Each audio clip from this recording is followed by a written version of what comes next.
After the end of World War II, the world was split into two, East and West.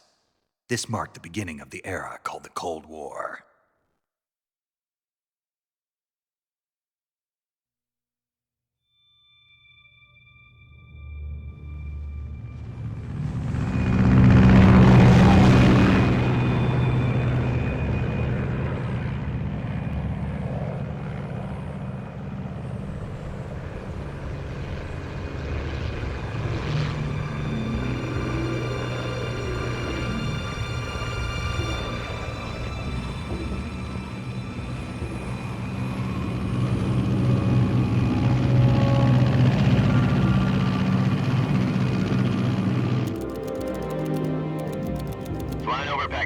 Altitude 30,000 feet.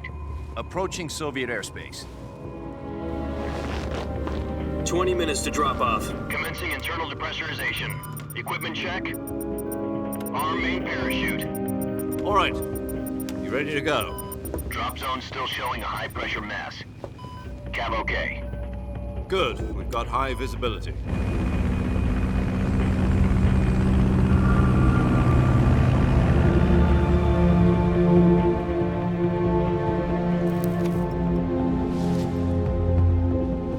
Put out that cigar.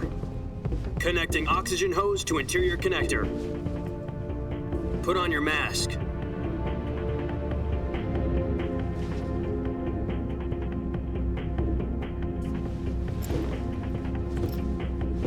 Does this panty waste know what he's doing?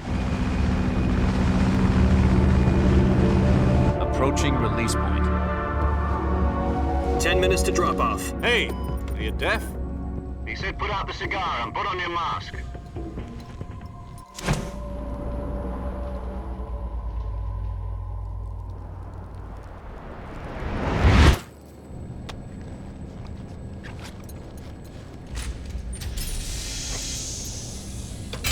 Depressurization complete. Checking oxygen supply. 6 minutes to drop off. Opening rear hatch.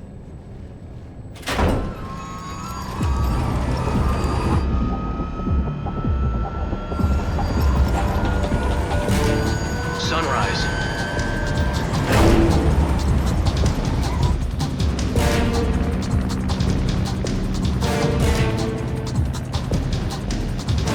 External temperature minus 46 degrees Celsius. 2 minutes to drop off. Stand up. You'll be falling at 130 miles per hour. Try not to get frostbite from the wind chill. 1 minute to drop off. Move to the rear. Activate bailout bottle. This is one for the history books. The world's first halo jump. 10 seconds to drop off. Stand by. Status okay. All green. Prepare for drop-off. Countdown. 5, 4, 3, 2, 1. Spread your wings And fly. God be with you.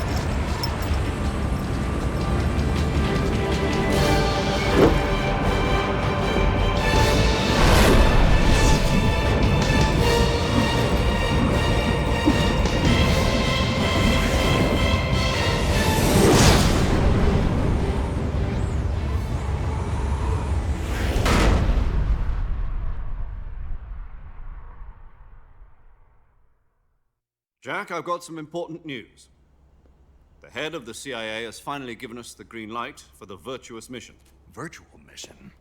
No, the Virtuous Mission. The future of our Fox unit depends on it. If it succeeds, we'll be officially organized into a unit. Virtuous Mission? Sounds like some kind of initiation ritual. You know, don't get cocky. This isn't a training op. Right. So what exactly is this wonderful mission? Well, about 2 years ago, a certain Soviet scientist requested asylum in the West through one of our moles. His name is Nikolai Stepanovich Sokolov. He's head of the OKB-754 Design Bureau, one of the Soviets' top-secret weapon research facilities, and the East's foremost expert on weapons development. Sokolov? Isn't he that famous rocket scientist? The very same. On April the 12th, 1961, the Soviets achieved the first manned spaceflight in history. The Earth was blue, but there was no God. Well spoken. The rocket that carried Yuri Gagarin into orbit was the A-1, known as the Vostok rocket. Sokolov is said to be the man most responsible for the multi-engine cluster used in that rocket. After Gagarin's flight, Sokolov left rocket development to become the head of the newly established Design Bureau. From a lowly technician to head of a design bureau, that's quite a success story, so why do you want to defect? It seems he'd become afraid of his own creations. Afraid? Call it a crisis of conscience. And for that, he left his country and his family behind and went over the fence? Not exactly. One of his conditions was that his family was also to be taken safely to the west. We used a mole to get the family out first and succeeded in sneaking Sokolov over the Berlin Wall shortly afterwards. I was the one who conducted the operation. The security on the eastern side was still full of holes back then. Then what? We got Sokolov over in one piece, but the whole ordeal had left him exhausted, and we checked him into a hospital in West Berlin. It took him 2 weeks and more than 600 miles to get from the research facility in the Soviet Union to Berlin. He was in no condition to say anything coherent. And it was only a week later that we had something much bigger on our hands. The Cuban Missile Crisis. October the 16th, 1962, President Kennedy received word that the Soviets were in the process of deploying intermediate-range ballistic missiles in Cuba. The President demanded that the Soviets dismantle and remove the missiles. At the same time, he announced a naval blockade to prevent further missile shipments from reaching Cuba. But the Soviets didn't back down, instead placing their armed forces on secondary alert. Soviet transport ships carrying missiles continued on course towards Cuba. US and Soviet forces went on alert for an all-out nuclear war. Frantic negotiations were conducted through the UN's Emergency Security Council and unofficial channels to end the hair-trigger standoff. Finally, on October the 28th, the Soviet Union agreed to remove its missiles from Cuba, and so the world avoided a nuclear holocaust. But in order to get the Soviets to pull their missiles out, we had to make a deal. You mean the one where the US agreed to remove its IRBMs from Turkey? No. The Jupiter IRBMs deployed in Turkey were obsolete, and we were going to get rid of them anyway. They had no strategic value whatsoever to either the US or the Russians. The Turkey deal was a ruse, a cover story that was fed to the other intelligence agencies around the world. So what did the Russians really want? Sokolov. They wanted us to return Sokolov. You mean the Soviets pulled out of Cuba just to get their hands on Sokolov? That's right. What the hell was he working on? At the time, we had no idea. We were running out of time. It was either give up Sokolov or risk full-scale nuclear war. In the end, we had no choice. President Kennedy gave in to Khrushchev's demand. The next day, I got Sokolov out of the hospital, handing him over to agents on the eastern side. Sokolov kept on screaming, "Save me," until he disappeared from my sight. Then a month ago, we received some new information from one of our moles. About Sokolov? Yes. He was taken back to the research facility and forced to continue working on the weapon in question under KGB supervision. What's more, it's on the verge of completion. So what kind of weapon is it? Something to do with space rockets? No, missiles. Same technology. I guess you're right. We don't know the details, but it appears to be a new kind of nuclear device. For half a year now, the Soviets have been conducting frequent nuclear tests at Semipalatinsk. Something to do with the weapon, I assume. We're talking about a secret weapon so big that Khrushchev was ready to pull out of Cuba to get it back. Is Sokolov still in the facility? No. According to our intelligence, he's in Selinoyarsk, a place in the mountains about 3 miles to the west that's known as the Virgin Cliffs. The Virgin Cliffs. Nice name for a virtuous mission. They moved him there just recently. Why? Apparently, they're conducting a field test of the weapon, but it's our best chance to get him back. This mission would never have been possible if he was still in the research facility.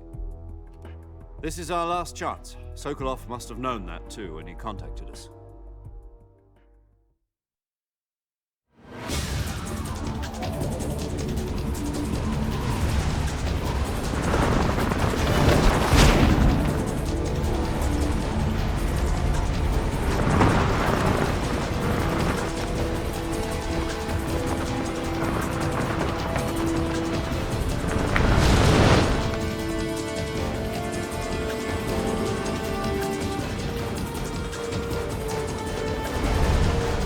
Jack. Your mission is to infiltrate Selino Yask in the Soviet mountains, ensure the safety of Sokolov, and bring him back to the West.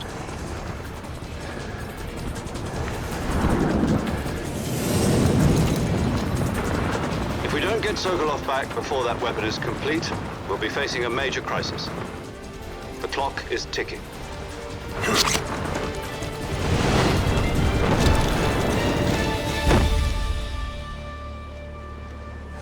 Once we've confirmed the rescue of Sokolov, stand by at the recovery point. A recovery balloon will be dropped at that point. Helium will be pumped into the balloon to inflate it. The process takes about 20 minutes. Once it's complete, the gunship's arm will latch onto the balloon and pull it up. The Fulton surface-to-air recovery system. I'm familiar with the theory. Take it easy. It's been combat-proven. Do you think Sokolov is up to it? The shock will be less than during a parachute jump, and the arm can handle up to 500 pounds. So you're planning on going over the border in a single combat Talon? She's equipped with two 6-barrel 20mm Vulcan cannons, as well as two 40mm machine guns.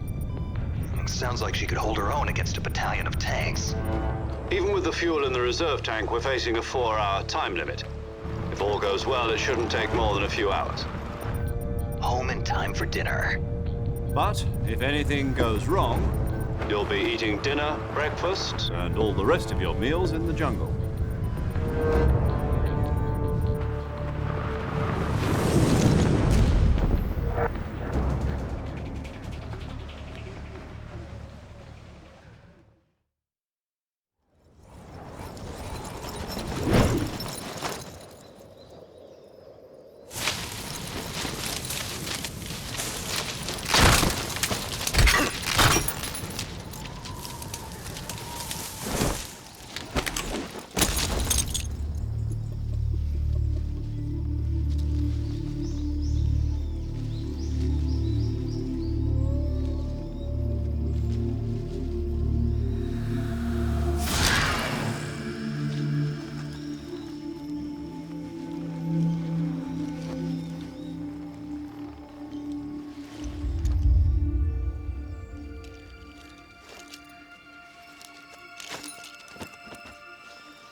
Do you copy? You're already in enemy territory, and somebody might be listening in. From here on out, we'll be using code names to refer to each other. Your code name for this mission will be Naked Snake. I'll be referring to you as Snake from now on. You're not to mention your real name. Snake? What, you don't like snakes? What do you mean? You've eaten one before, haven't you? In survival training? I'm glad to hear that. I don't know if I'd ever order one in a restaurant, but... Be careful, you might not have a choice. What about you, Major? What should I call you? Let's see. I'll be Tom. Call me Major Tom. This will be a sneaking mission. You must not be seen by the enemy. You must leave no trace of your presence. Is that clear? This kind of infiltration is the Fox unit's speciality. In other words, weapons and equipment are procured on site. That goes for food as well. You're completely naked, just as your name implies. Great. Now I see why you asked me if I like snakes. I suppose calling me Snake was your idea of a joke, too. No. There's a good reason for that. I'll tell you later when the time is right. Gotcha. Getting back to the subject, how exactly am I supposed to feed myself? You've been issued a knife and a tranquilizer gun. Use them to hunt for food. You'll also find some medical supplies in your backpack. Yeah, about the backpack. I lost it in a tree on the way down. I see. Well, you'd better go back and get it then. You know where it is? No problem. I can see it from here. It's stuck on a branch. To climb a tree, Stand in front of a tree that's covered in ivy and press the action button. I'll be monitoring your progress over the radio. We can't risk violating Soviet airspace, but I'll be in the gunship. My frequency is 140.85. I'll give you a call if I need to talk to you. If you need to talk to me, use the send function. Okay, Snake, go get your backpack.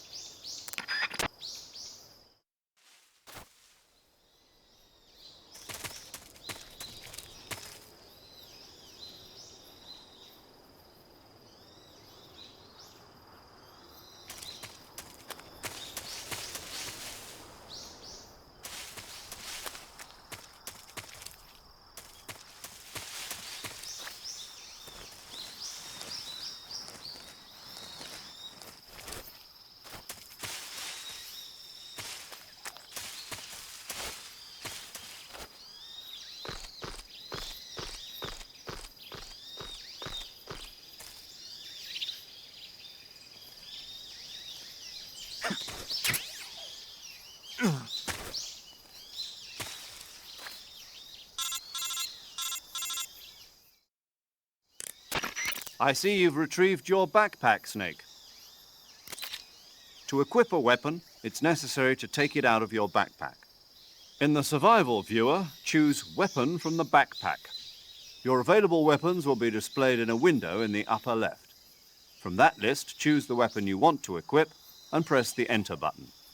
For other equipped items, just do the same thing from Item. Got it.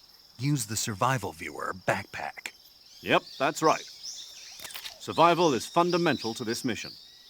After you've been out in the field for a while, your stamina will start to drop. If your stamina gets too low, it'll affect your performance. You won't be able to shoot accurately, for example, and your wounds won't heal as smoothly. Keep an eye on your stamina so you don't run out.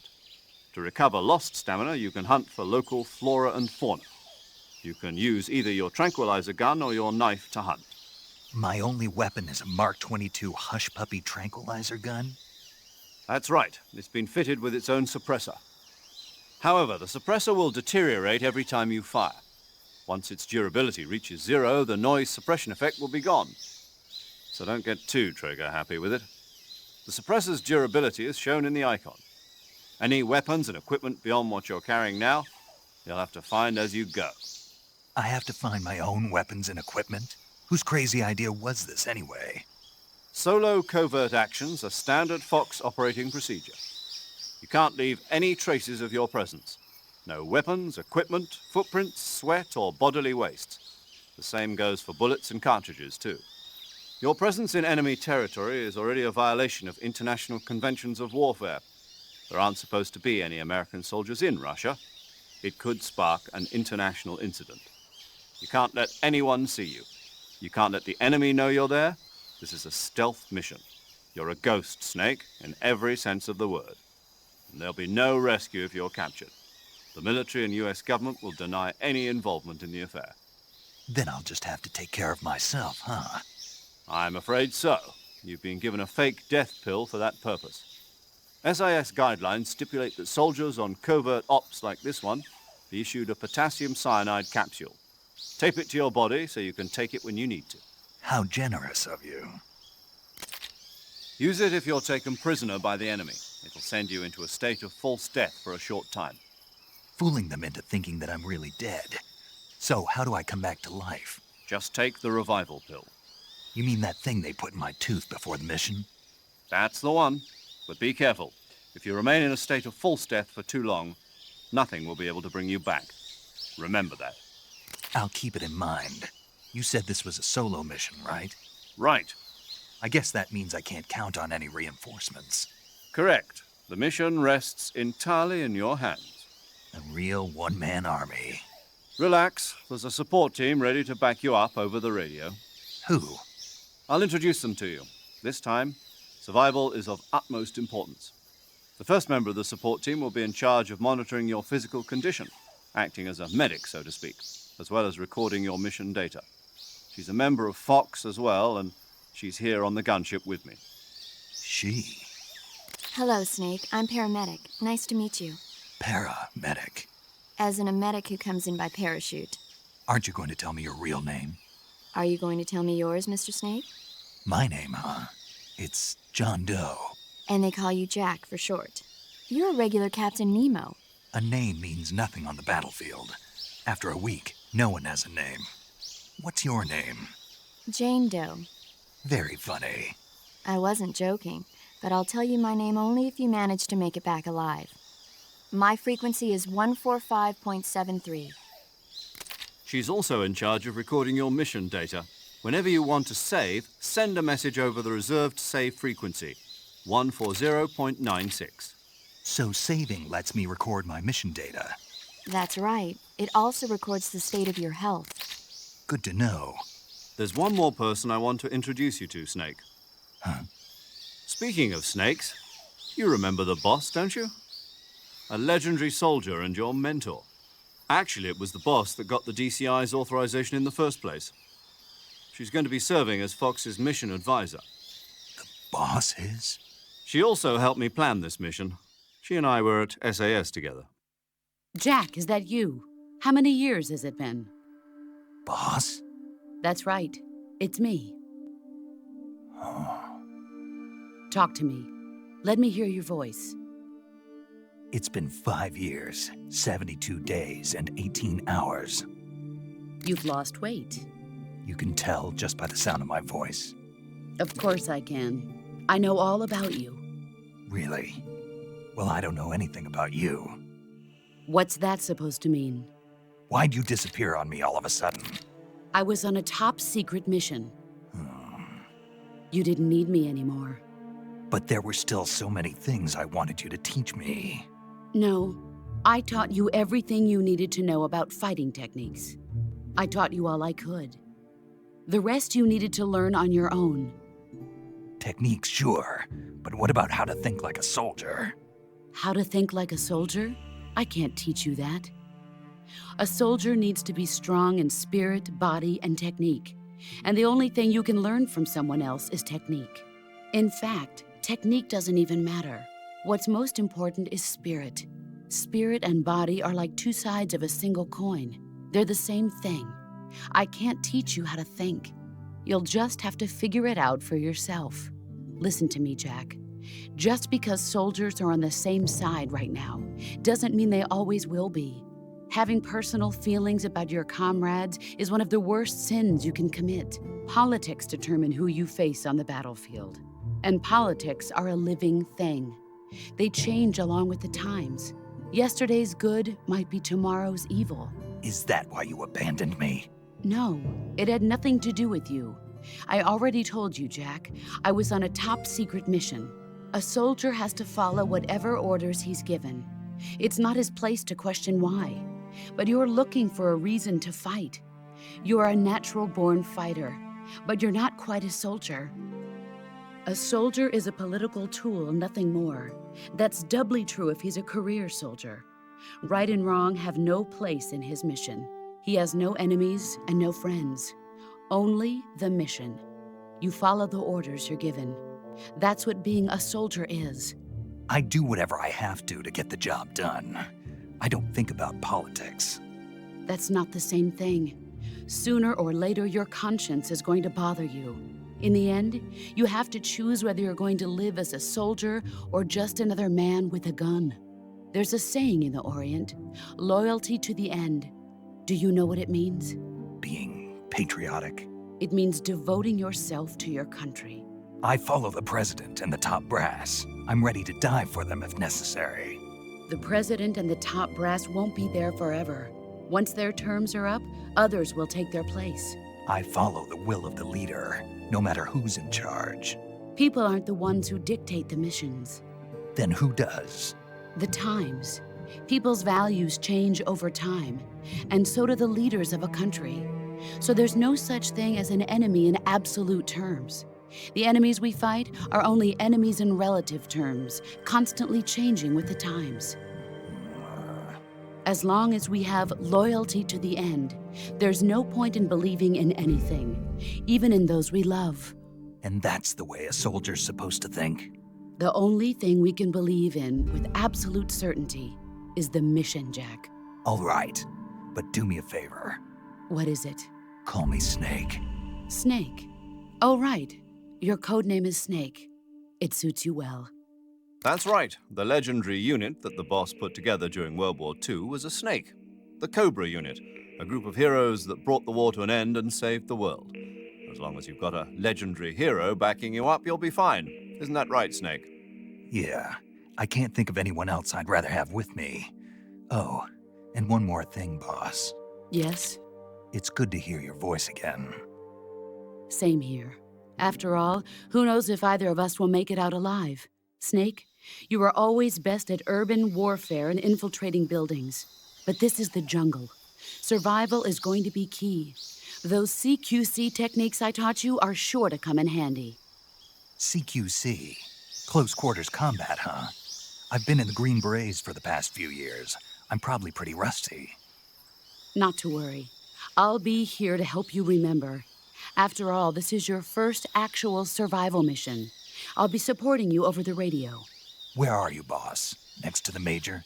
The boss is communicating with us by radio from aboard a Permit-class submarine in the Arctic Ocean.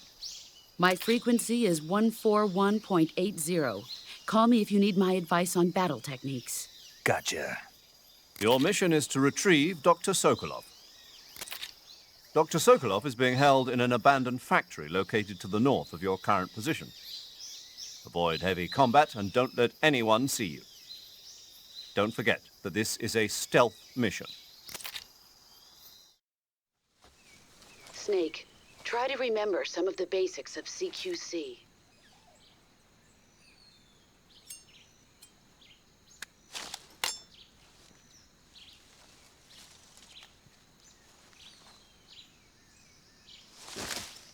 Commencing Virtuous Mission now.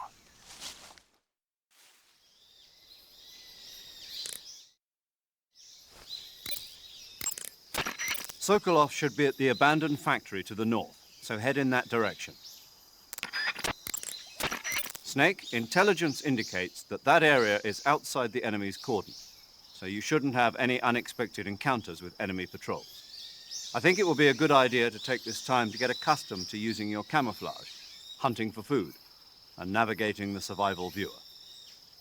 If you have any questions about camouflage or CQC, ask the boss.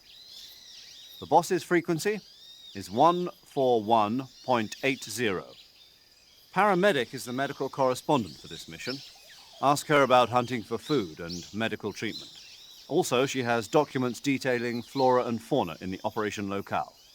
Contact her if you need detailed information on any of the plants and animals in your area. Paramedic's frequency is 145.73. Snake, remember that this operation is a solo sneaking mission. We'll be providing you with support over the radio, but out in the field, you're on your own. There's no backup. And there's no way you'll survive a battle with a large enemy contingent. Avoid engagement whenever possible. Your highest priority in this mission is staying out of sight. Snake, when your stamina gets low, it negatively affects your physical abilities. You've got to replenish your stamina before it runs out. The gauge below your life gauge is your stamina gauge. It shows, as the name suggests, your remaining stamina.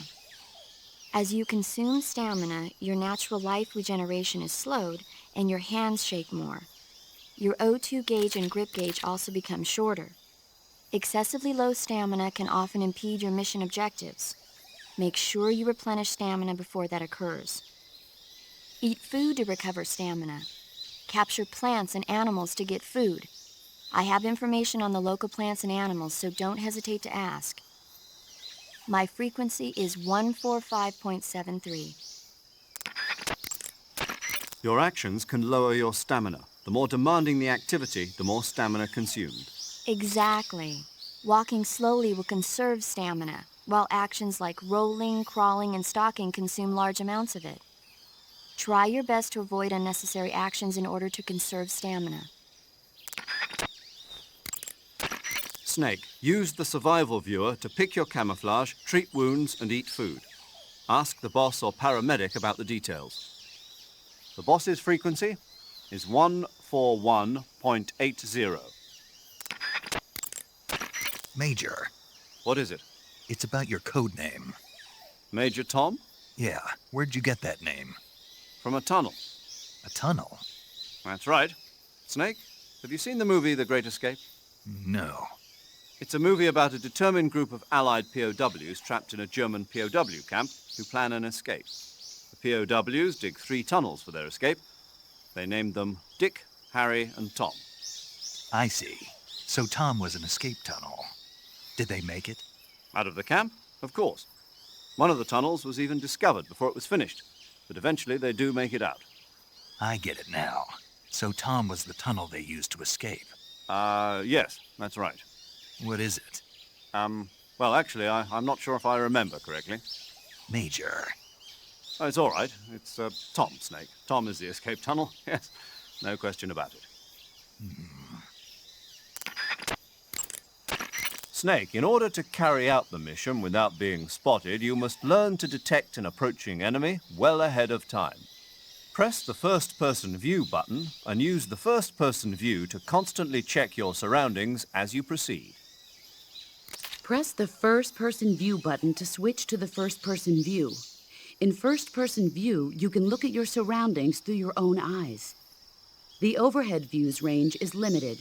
If you plow ahead using only the overhead view, you put yourself in danger of running into an enemy without even realizing he was there. Make regular stops and check your surroundings with first-person view. Okay, Snake? You can use an equipped weapon during first-person view. This is called a first-person view attack. When using first-person view attack, you can direct your line of fire up, down, left, or right. The first-person view attack is a fundamental part of gunfighting. It allows you to aim in directions impossible to hit with the overhead view, like shooting enemies that are above or below you. It also makes it possible to aim for your enemy's weak points. When you need to take an enemy out in one shot, use a first-person view attack and aim for the head. Snake, making it harder for the enemy to spot you isn't the only advantage to maintaining a high camo index. The harder you are to distinguish from your surroundings, the harder you are to hit. In other words, the enemy's shots will miss more often. Do everything you can to keep your camo index high at all times. Snake, be careful. The way to change between standing, crouching, and crawling has changed slightly from the methods learned in training. When standing, press the crawl button briefly to crouch, and press and hold to take a crawling position. Since by crouching you take a lower position, it has a higher camo index than standing. And the added stability of crouching lessens the effect of gun recoil. If you try shooting while crouching, you'll notice your shots will bunch together more consistently than when standing. Press the crawl button while crouching to stand up, and move the left stick to crawl in a direction. When crawling, your camo index becomes extremely high, and your firing of guns becomes even more stable than while crouching. You can move the left stick while on your stomach to crawl in a particular direction. When you are crawling, use small movements of the left stick to crawl silently at the expense of speed. However, be warned that crawling consumes more stamina than simply walking. Press and hold the crawl button while in crawl position to stand up. Press the crawl button briefly to switch to crouch position. Don't forget, if you want to stand up quickly from a crawling position, press and hold the crawl button. Listen up, Snake. Keep in mind that this operation is strictly covert. Engagements should be avoided. If you must dispose of an enemy, do it with the tranquilizer gun. Yup. Sweet dreams, Boy Scout.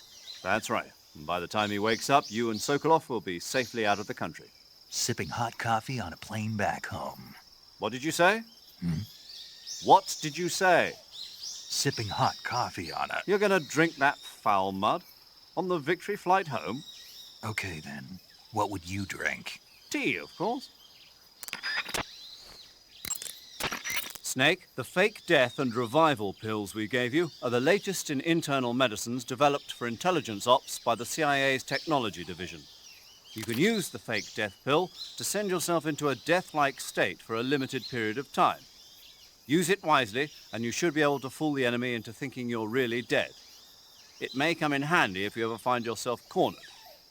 To revive yourself from the fake death state, use the revival pill. But remember, timing is critical. The effect will be ruined if you revive right in front of your enemy. Interesting. But how does it work? What do you mean? I don't feel right taking some pill I don't know anything about. How does it make me look dead? How's it gonna affect my body? Well, Snake, about that... I get it. I should ask paramedic. Paramedic. Allow me to explain. You know how there are animals in nature that play dead, like weevils, ladybugs, chickadees, possums, and the like? Well, the fake death pill takes the natural art of playing dead and applies it to the spy world. When you take the fake death pill, it causes your body to rapidly secrete a number of chemicals.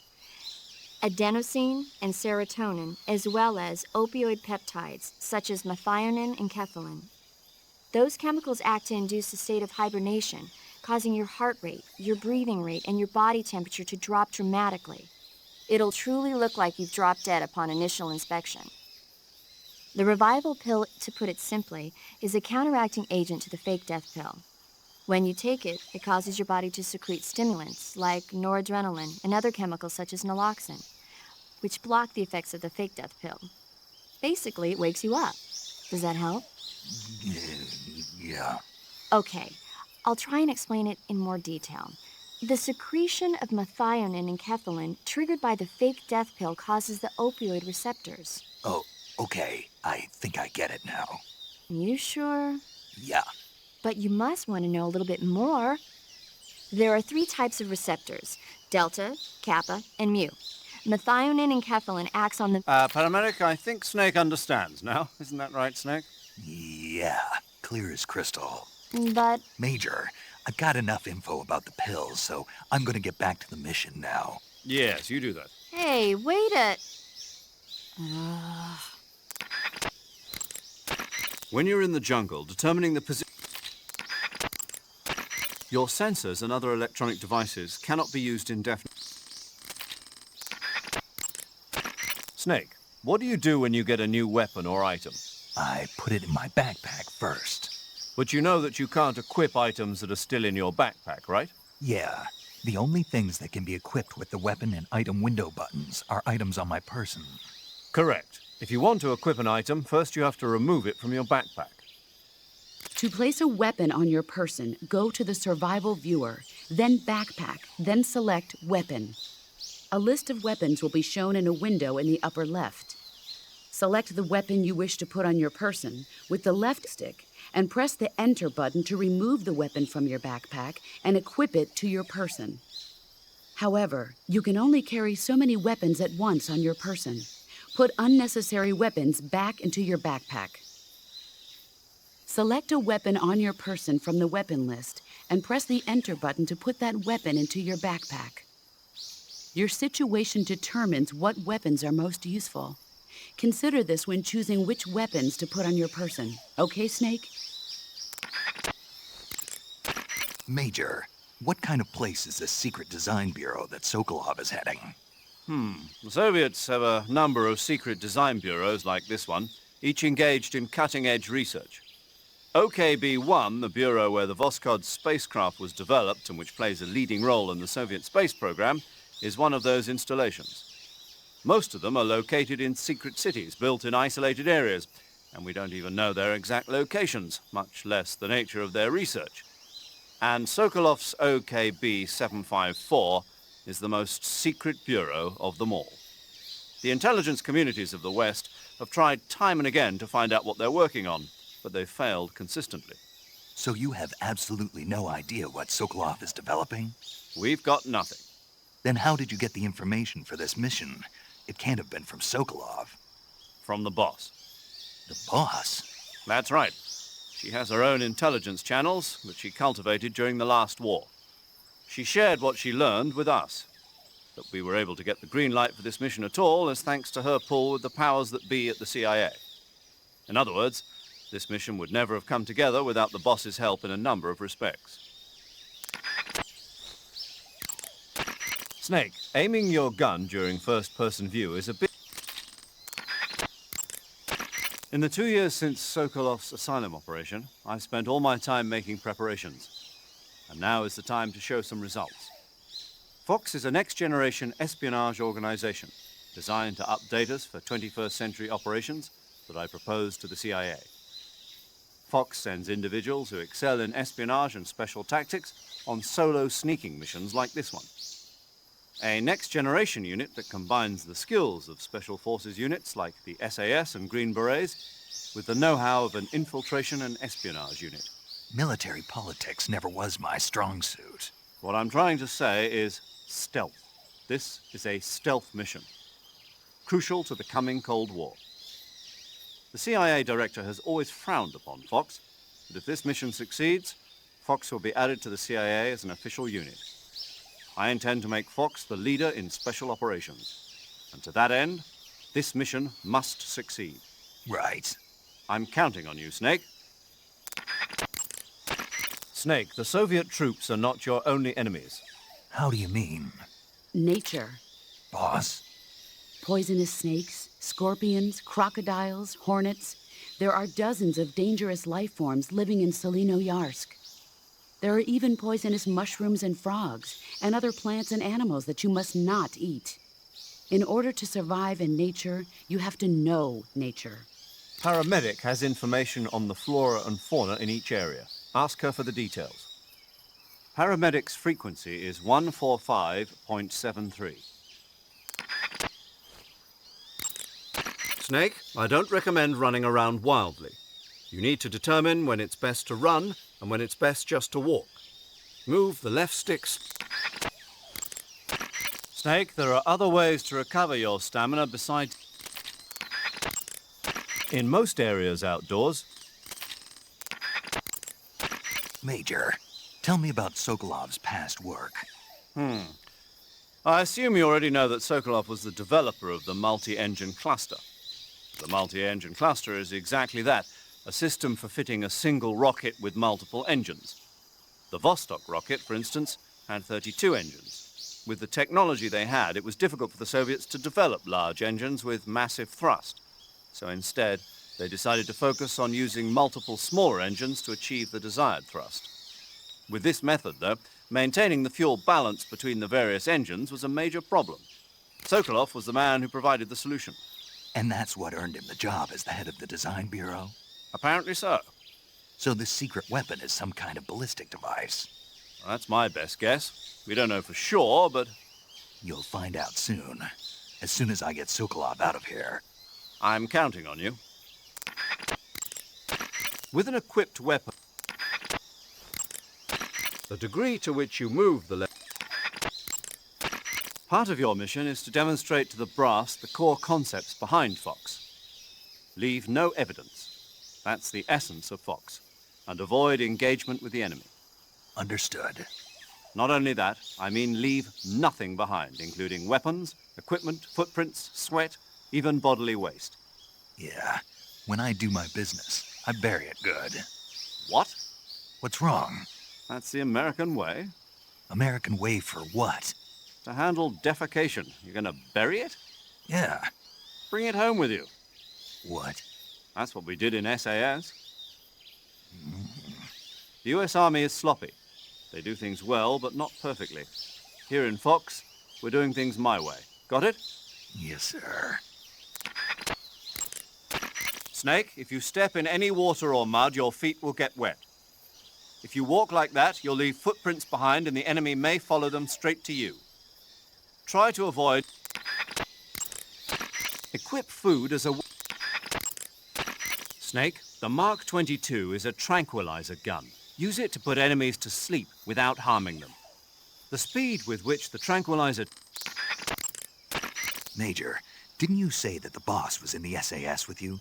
Yes, we formed the 22nd SAS Regiment together. When the SAS, the British Special Air Service, was first established, they invited the boss on board as a special advisor.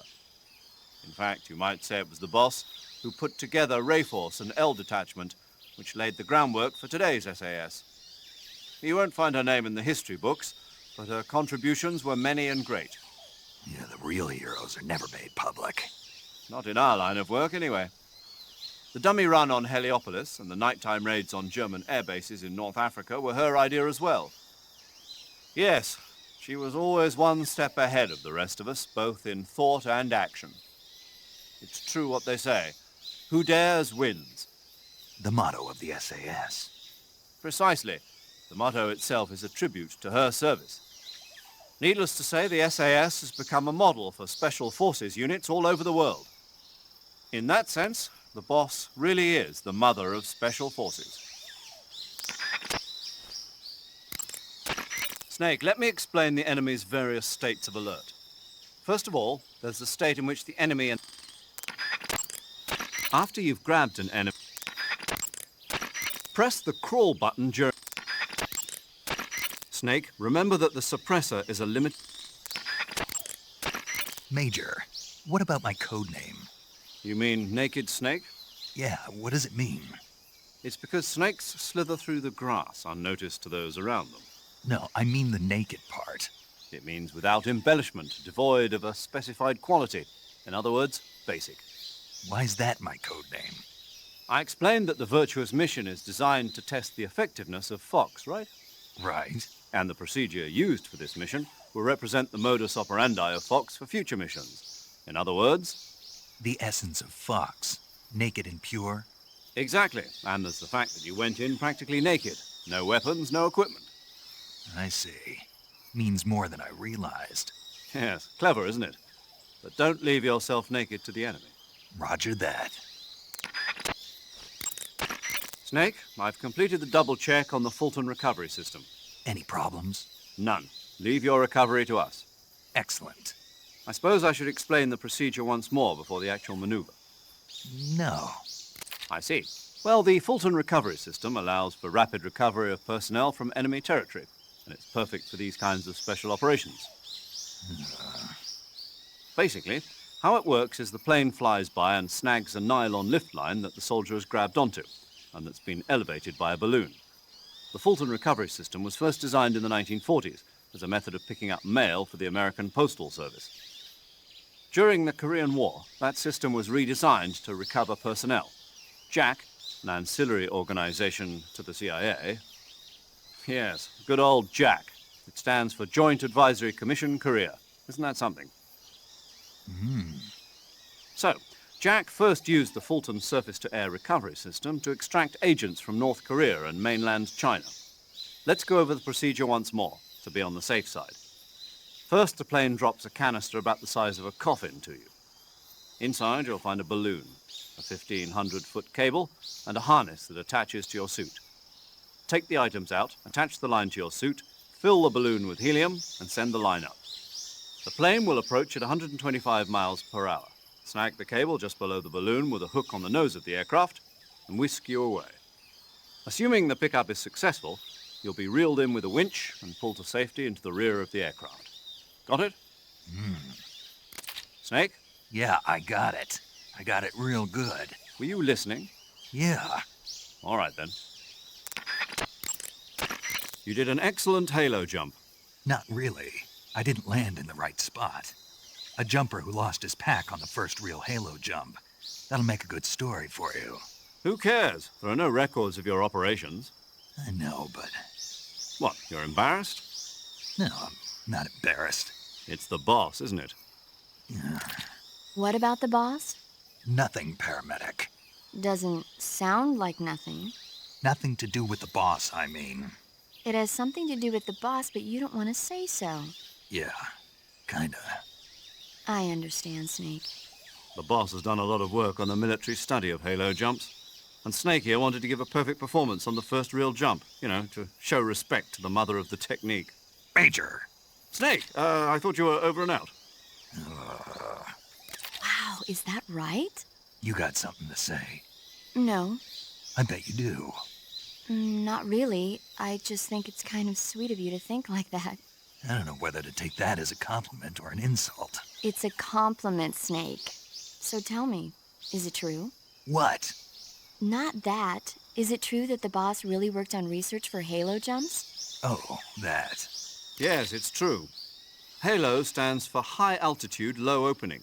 It's a jump technique developed for covert insertions into enemy territory, just like the area you're in. A plane flies at 10,000 feet or above to avoid detection by ground forces. and the jumper free falls until he's within 1,000-foot altitude above the target area, when he finally opens his chute. By using this technique, the chances of revealing the parachute landing to the enemy are marginal. The halo technique was originally developed in France.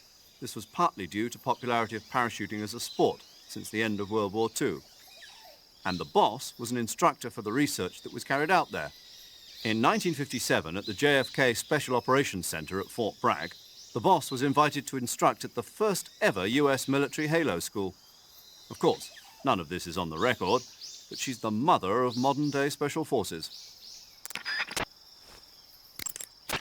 Major, tell me a little bit more about the space race.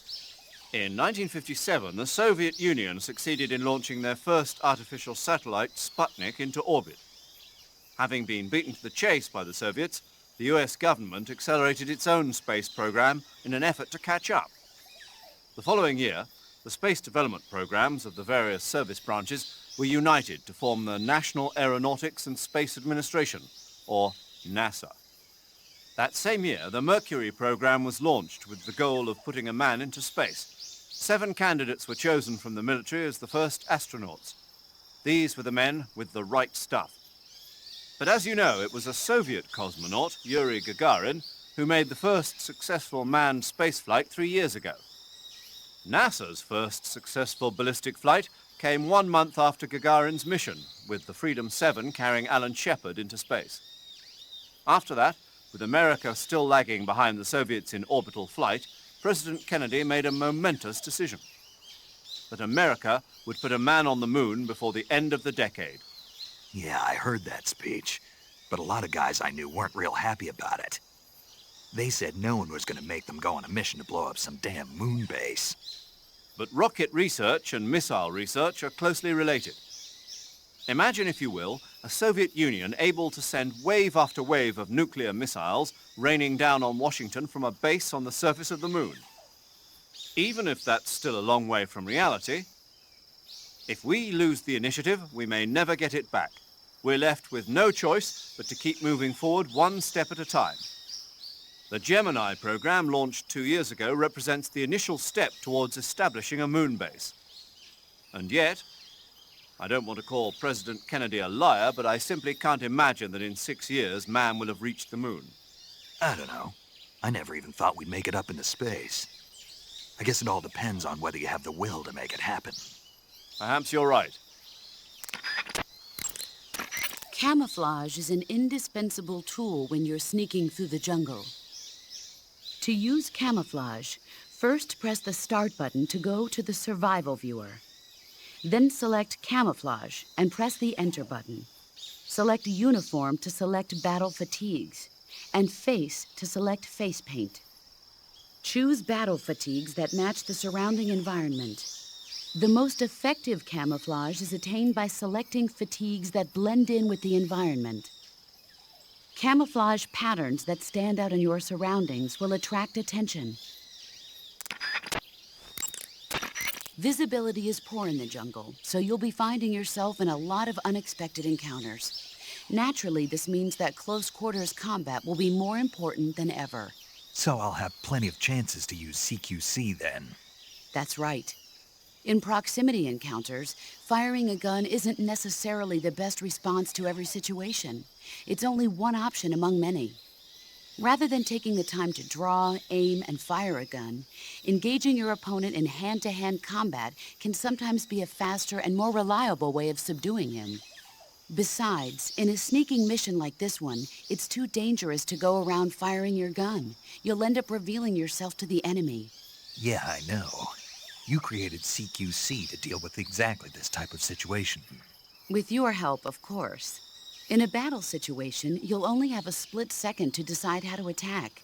Use the Weapon button to attack using a weapon, and the CQC button to attack using CQC. Press the CQC button once to throw a punch. Pressing it multiple times in succession will allow you to deliver a combo attack. But striking your opponent is just one aspect of CQC. It doesn't really start to shine until you've got your enemy in a hold. Press and hold down the CQC button to grab your opponent with your right hand. From there, you can use the left stick to knock your opponent off balance and throw him to the ground. This can be used to knock an opponent out in a single blow. If you don't press the left stick, grapple with your enemy until you're behind them and can get your knife to their throat. Grabbing an enemy from behind and holding your knife against his throat will render him virtually powerless. From this point, there are several things you can do. By double-clicking the left stick button, you can slit his throat by using your knife. Move the left stick and press the CQC button to throw the enemy to the ground. Tap the CQC button rapidly to choke the enemy. You can use this to knock him out or even kill him if you do it long enough. By continuing to hold down the CQC button, you can move around while keeping your grip on the enemy. By pressing the weapon button, you can aim your currently equipped weapon at another enemy. With their comrade acting as a human shield, the enemy will be reluctant to attack you. Press the left stick button to press your knife against the enemy and demand information. You'll be surprised at how much you can learn this way. But don't get too complacent. While your enemy may be powerless in your grip, he'll use any opportunity he can to counterattack.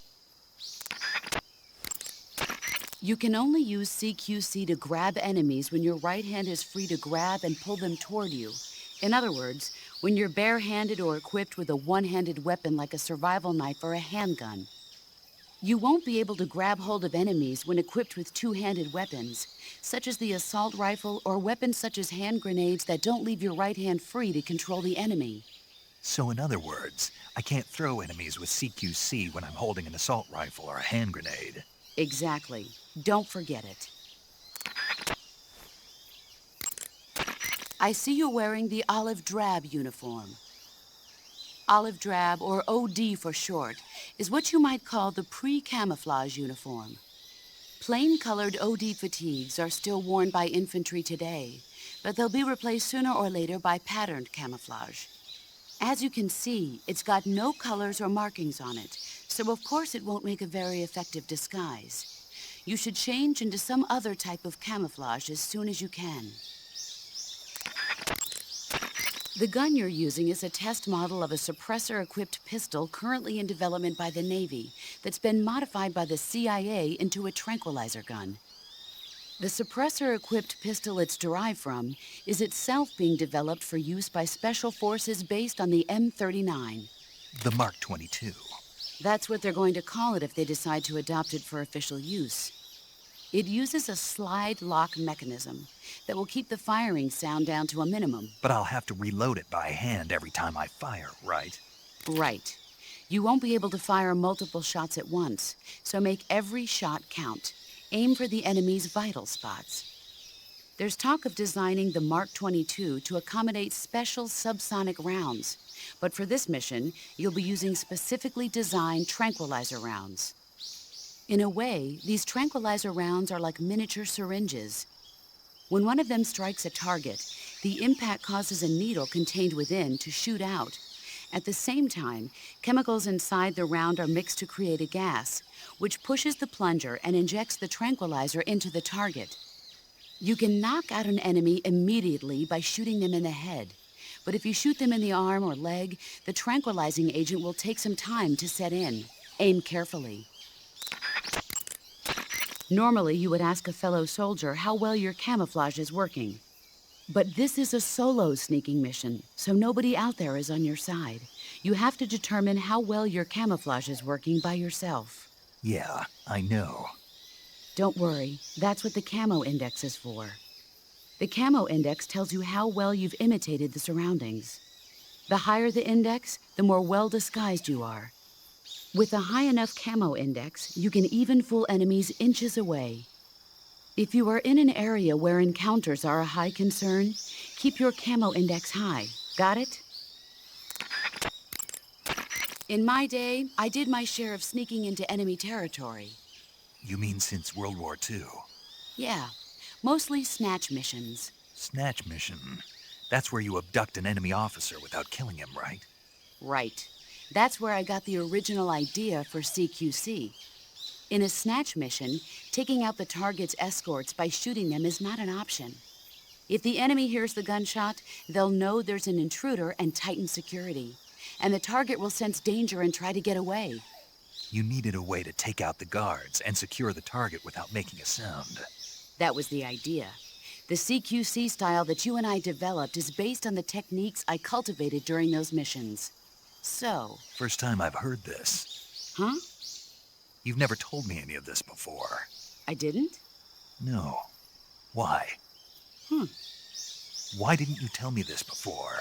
Why now? I have my reasons.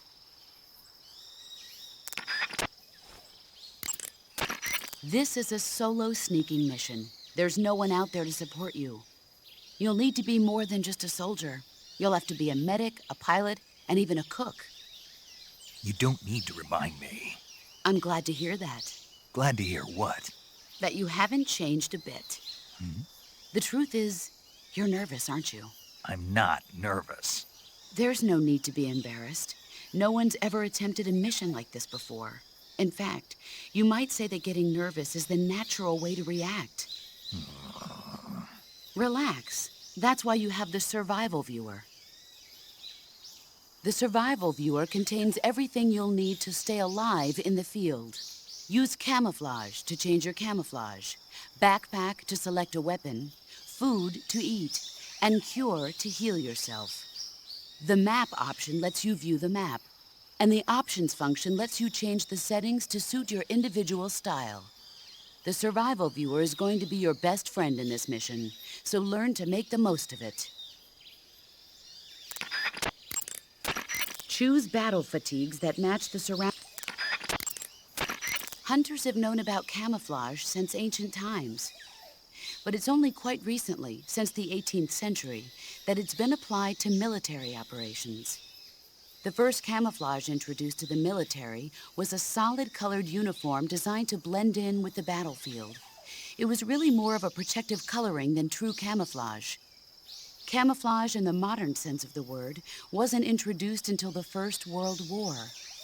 During that war, weapons such as aircraft, cannon, and warships were painted in camouflage colors. But it was almost never used to disguise individual soldiers. The widespread use of camouflage began in World War II. The Germans and the Russians in particular made active use of it in battle. Nowadays, with the Cold War raging, the Eastern Bloc has been hard at work developing all sorts of camouflage patterns. In the West, the French implemented it in their paratrooper corps, and SAS during the Wars of Independence in Indochina. I never saw it used in Korea, though. America has lagged behind other countries in incorporating camouflage. They're only just beginning to consider introducing it into certain units. Why is that? Apparently, there are those in the U.S. military who consider camouflage too passive a technique. Morons. You're telling me. But now more and more people are beginning to appreciate how useful and important camouflage can be. I'm sure the brass will see the light soon enough. There is one weapon greater than any other in battle. Do you know what that is? Yeah. What? Do we have to go through this again? Yes. Will. An unflinching will to survive no matter what. Exactly. The will to carry out your mission and return home alive will see you through even the most desperate of situations. It's the most potent weapon in your arsenal. Don't forget that, no matter what. Your ultimate objective in this mission is to find Sokolov and get him to safety, not to slaughter the enemy. So basically, I should avoid getting into battles, right? You don't have to tell me. To avoid battles, it will be essential to scout out the enemy's numbers and positions. That's what your binoculars are for. Tell me, what's the advantage of a solo sneaking mission? It's easier to go in undetected than with a group. Exactly. And therein lies the entire reasoning behind this Virtuous Mission. This mission into Soviet territory is a violation of international law. If this gets out to the public, we'll be faced with an international crisis even greater than the one 4 years ago. 4 years ago, the U-2 crash. Failure is not an option. Not a problem. I'll get Sokolov out without them ever knowing I was here. The gauge below your life gauge is your stamina gauge. It shows, as the name suggests, your remaining stamina. As you consume stamina, your natural life regeneration is slowed and your hands shake more. Your O2 gauge and grip gauge also become shorter. Excessively low stamina can often impede your mission objectives. Make sure you replenish stamina before that occurs. Eat food to recover stamina. Capture plants and animals to get food. I have information on the local plants and animals, so don't hesitate to ask. That area is home to the reticulated python. The reticulated python is said to be the longest snake in the world. The biggest ones can grow up to 10 meters in length. Although they're not poisonous, they're still very dangerous, so be careful around them. They have a highly ferocious temperament, and they can swallow whole, even large animals like deer and pigs. Their most distinguishing feature is the mesh pattern of their scales. This pattern acts as a highly effective natural camouflage. If you think there might be a reticulated python about, pay close attention to your surroundings. Otherwise, you could get bitten before you even know it's there. It's a huge snake, but you should be able to capture it alive by using the tranquilizer gun. I'll bet if you capture one and throw it at an enemy, it'll give him a good scare. Right. But how do they taste? Huh? Do they taste good? You're actually going to eat one. Why else would I be asking? Cannibal. What was that? Nothing. Let's see what the guide says. Ah, you're in luck. It says they taste pretty good. Good. I can hardly wait. Ugh. Snake, that area is inhabited by the giant anaconda. The giant anaconda is believed to be the largest snake in the world in terms of weight and diameter. It's not poisonous, but its large size makes it extremely powerful. They say it even eats crocodiles. Its only natural predator is man. And snake. And snake. The giant anaconda is a very large snake, but you should be able to capture it alive using the tranquilizer gun. Got it. So how does it taste? I knew you were going to ask me that. Glad I didn't disappoint you. So? Well, the guide says it tastes all right. Good. I'll have to try some. Ugh. Snake, that area is inhabited by magpies. Magpies are members of the crow family. They're distinguishable by their beautiful dark blue and white bodies and their long tails. Their favorite food is insects, but they'll also eat small fish, acorns, and fruit. They're omnivores, which means... They'll eat anything. Right, just like you, huh? If you use the tranquilizer gun, you should be able to capture magpies alive.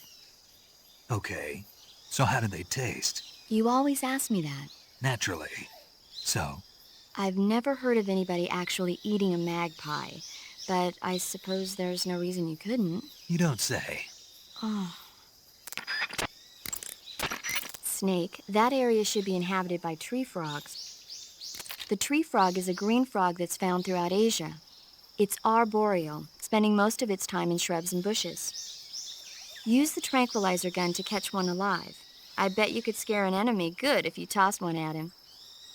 But the tree frogs that live in that jungle are a lot bigger than ordinary tree frogs. They've got an appetite, huh? You've got a one-track mind, don't you? But seriously, that is one theory. However, there are people who think it's a mutation caused by nuclear testing and waste from the research facility. Do you think they're safe to eat? Is that all you ever think about? What else is there? Lots. Like what? Like why a frog would get so big in the first place. Whether it's a temporary phenomenon created by a unique environment, or a permanent mark of evolution, or a product of the toxic waste coming out of the research facility. If it is the waste that's causing it, then it means humans are interfering with the ecosystem. It really makes you think about the changing relationship between... This isn't interesting. Oh, fine. Be that way. So, how about it? You mean, is it edible? Yeah. Well, I guess it's probably okay. Probably. I don't know. The guide doesn't say anything. Pretty useless guide, if you ask me. Well, try one for dinner and you can help improve it. To eat food, press the Start button to enter the survival viewer, then select Food. Select the food you want to eat and press the Enter button. Select Eat and you will eat the selected food. When you eat, you will recover your stamina, but the extent of recovery depends on what you eat. When your stamina is down only slightly, you should save your tastier morsels for later. But don't leave food for too long or it'll rot. This is where a little planning ahead goes a long way. You should be able to find Russian oyster mushrooms in that area. The Russian oyster mushroom is an edible variety that belongs to the shimeji family. It's known to be particularly rich in vitamin B1 and niacin. Apparently, it's usually found growing on tree stumps and hollow logs, so look there if you want to eat some. You should be able to find Siberian inkcap mushrooms growing in that area. The Siberian inkcap is a mushroom from the inkcap family. Its life cycle is transitory. As soon as the spores mature, the cap starts to turn black, liquefy, and melt away. And that's why they call it an ink cap? That's right. It doesn't really turn to liquid, but you get the idea. In its immature state, before it melts away, it's valued as a source of food. Just be sure not to eat them while you're drinking alcohol. Why's that? Ink caps contain coprin, which inhibits the function of aldehyde dehydrogenase. This prevents the body from breaking down alcohol, causing a buildup of acetaldehyde. Meaning? Meaning it will give you the hangover from hell.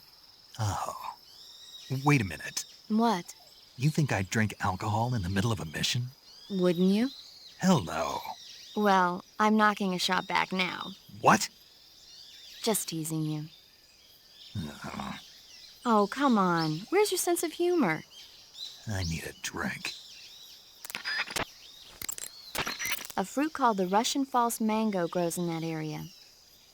The Russian false mango is a mango-like fruit found only in Selinoyarsk. The egg-shaped fruit is sweet and tangy with a pleasing aroma, just like a mango. Also, the seeds can be used to make a medicine that aids in digestion. It might come in handy if you ever have an upset stomach.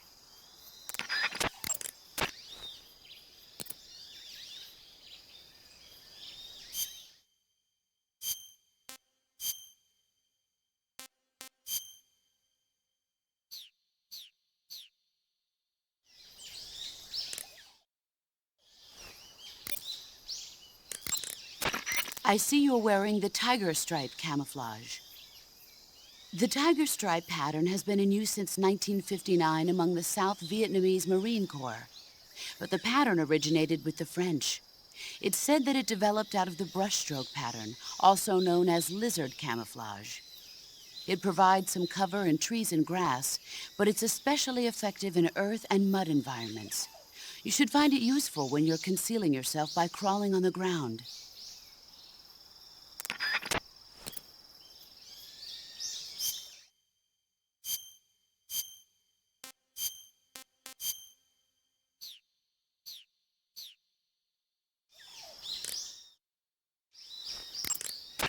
I see you're wearing the leaf pattern camouflage. The leaf pattern was developed to provide cover in forest environments. The U.S. military isn't the only one using it. Countries that anticipate operating in forest environments are developing various types of patterns, each suited to the vegetation of the particular region. The Soviets and the Eastern European countries all use their own unique patterns. Leaf pattern camo will give you an especially low profile in areas of thick vegetation.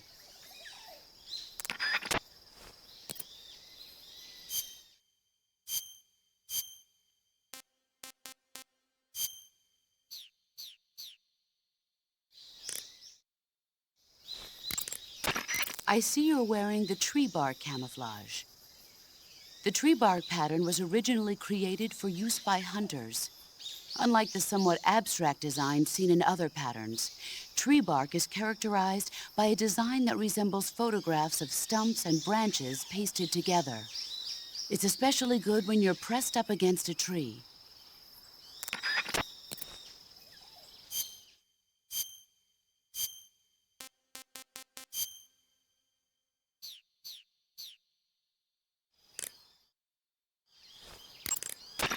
I see you're wearing the squares pattern camouflage. The squares camouflage consists of a series of squares, each varying slightly in color and shape from the next. It has the effect of making the contours of the person wearing it more difficult to distinguish. You'll find it especially useful against brick and rusted metal backgrounds.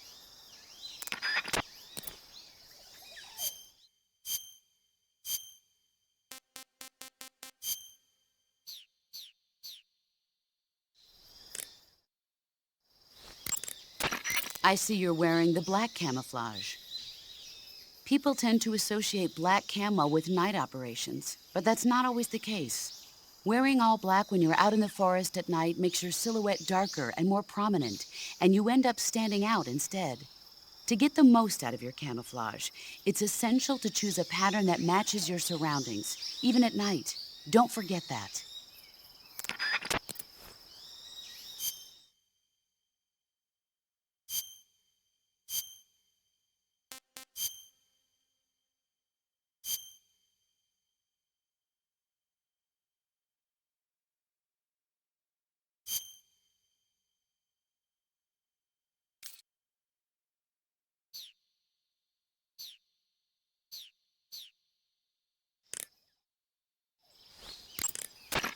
Snake, did you take off your uniform? Yeah, What's the matter? just needed to loosen up. I know there's a naked option under uniform in the camouflage window that lets you take off your uniform. But without a uniform on, your camo index will remain low, and you'll burn through your stamina more quickly. So stop acting like a fool and put some camouflage on now. Did you hear me? Yeah.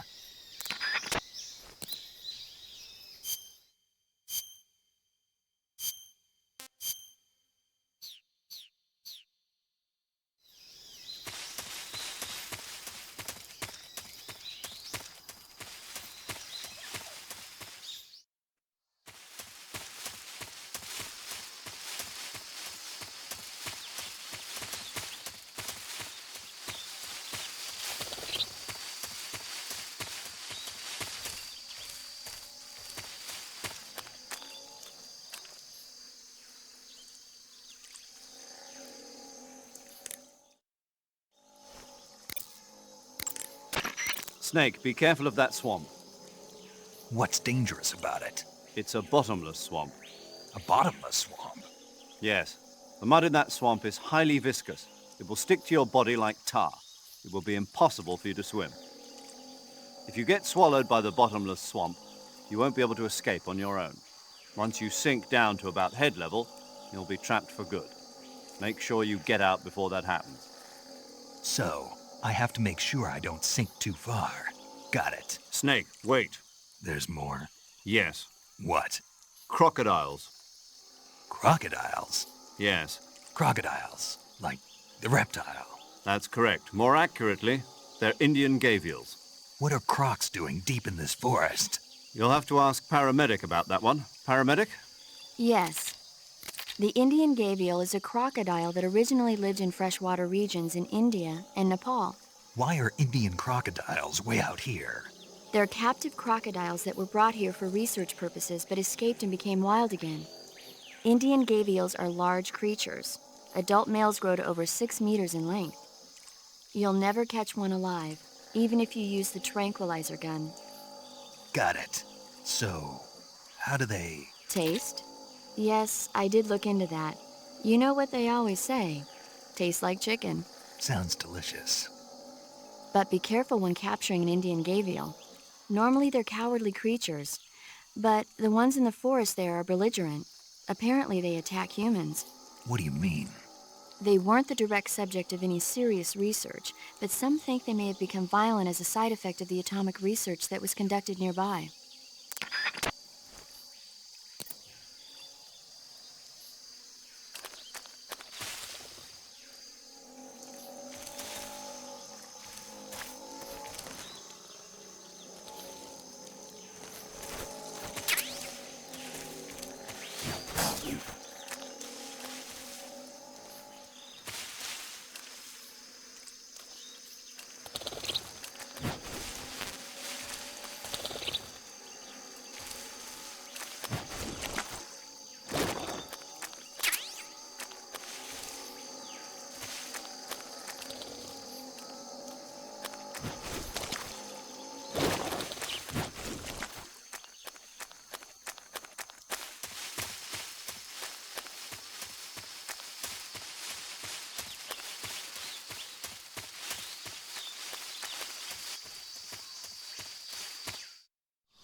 Major, I've spotted 2 enemy soldiers.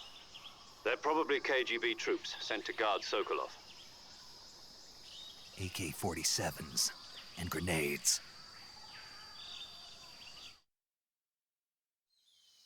Snake, your presence in Soviet territory is already a violation of international law. We can't let the Kremlin find out that the CIA and the American government are involved. Contact with the enemy is strictly prohibited. Don't engage them in battle either.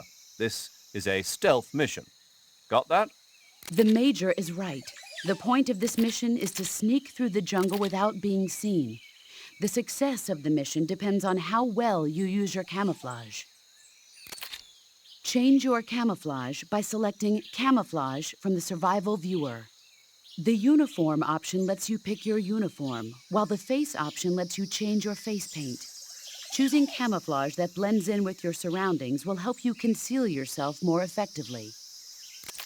Also, don't forget that anything that moves will stand out in the jungle. If you just stand up and run around like an idiot, you're bound to be spotted.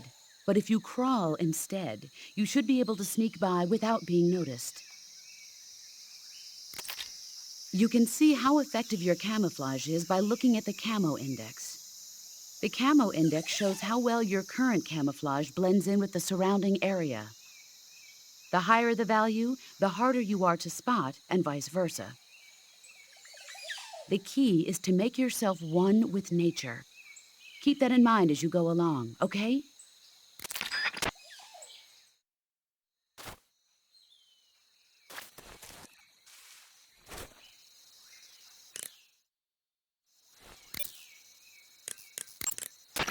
Snake, What's up, boss? don't you what's up me. Okay then, what is it? I'm talking about your camouflage. Why aren't you using it? Oh, When you don't use any camouflage at all, you stick out like a sore thumb. Didn't you listen to a word I said? well, I was listening, but... Then start using your camouflage. Is that clear? yeah. You said the enemy is equipped with AK-47s, didn't you? The AK-47 is the official assault rifle of the Soviet Army. It's employed not only by the Soviets, but throughout the entire Eastern Bloc. It uses 7.62 millimeter by 39 ammunitions, with a magazine capacity of 30 rounds. The AK is reliable, precise, powerful, and easy to handle. In short, one of the best assault rifles there is. Don't even think about getting into a one-man firefight against an enemy unit equipped with AKs. Avoid battle as much as possible. Are we clear? You mentioned the enemy was also carrying grenades, correct? Those grenades are RGD-5s, the standard blast fragmentation grenade of the Soviet Army. You can protect yourself from a large part of the blast and shrapnel from a grenade by lying flat on the ground. If someone throws a grenade at you and you sense that you can't get away in time, get into a crawl position. It should reduce the damage to a minimum. Snake, do you see any tufts of grass? Yeah, What kind of grass? just ordinary grass. Nothing special. You should check it anyhow. It's pretty thick grass, about waist high. If you crawl into the grass, you can advance undercover. When you do, the camera automatically switches to intrusion view. If you want to stand up again, press and hold the crawl button once more. If you press the crawl button briefly, you'll crouch in that spot. This allows you to observe things without blowing your cover. Got it? Yeah, but But what? was that the only reason? What do you mean? You had me check it just so you could tell me that? That's right. Pretty useful, huh? Right. Shall we carry on? By all means. Even when hidden in grass, if you make a noise, your enemies will locate you. When enemies are nearby, move with slight movements of the left stick. That way, you can proceed with minimal disturbance. Sokolov should be at the abandoned factory to the north, so head in that direction. Snake, that region is inside the enemy's area of control. I know. Time for the real deal. The enemy is running regular patrols. You don't know when or where you might run into them. Use camouflage prudently and proceed with caution. Paramedic. What's up? Are you a medic or a doctor? I'm a well-respected physician, or I was until I joined the CIA. How is your reputation? My what? Your reputation. Oh, that. How was it? Why? Don't you trust me? That's not what I meant. Fine then. Uh-huh. So, So what? your reputation, how was it? My, you're relentless. Hey, I'm a snake. So? My reputation was spotless. I'm highly skilled, patient, and good-looking to boot. Everybody wanted to see me. What else would you expect? No, seriously. Incidentally, her nickname back then was Quack. Major. Is that true? Is what true? About your nickname. No. Well, maybe a few people did call me that. So you were a quack. No. Well, yes and no. I mean, in a sense I was, but then again I wasn't. Snake, her skills as a doctor are beyond reproach. You have my word on that. Yes, that's exactly what I was trying to say, Snake.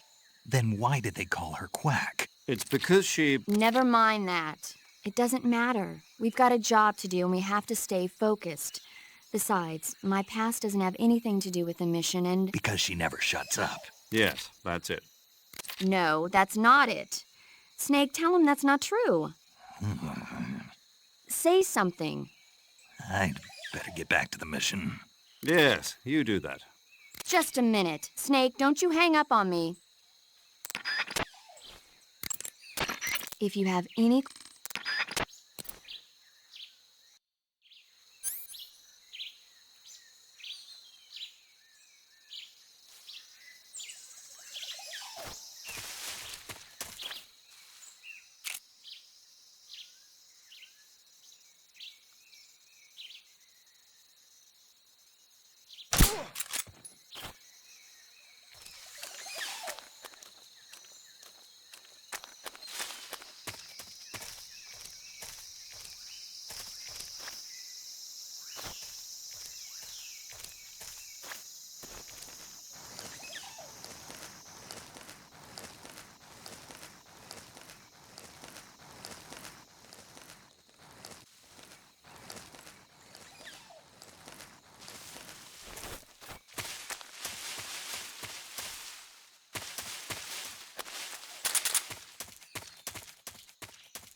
Those things you're wearing, those are...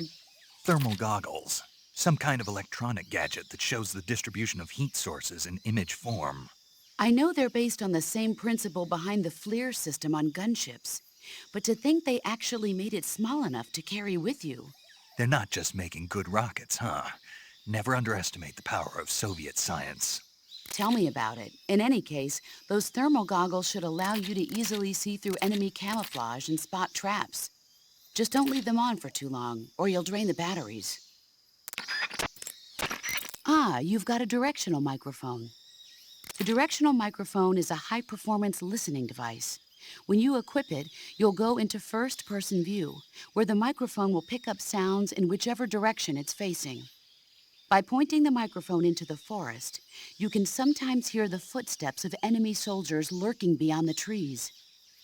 In jungle combat, success depends on how well you can sense the enemy's presence. Use it wisely. I see you've got the survival knife equipped. The survival knife is a necessity in the field.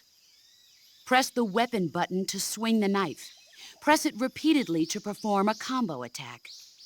The knife lets you kill an enemy silently, so you should find it useful when the situation calls for stealth. In addition to fighting the enemy, you can also use the knife to capture wild animals. That one knife can provide you with everything you need to survive in the field. Use it well.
Snake, when you knock down a hornet's nest, a large swarm of hornets will come flying out.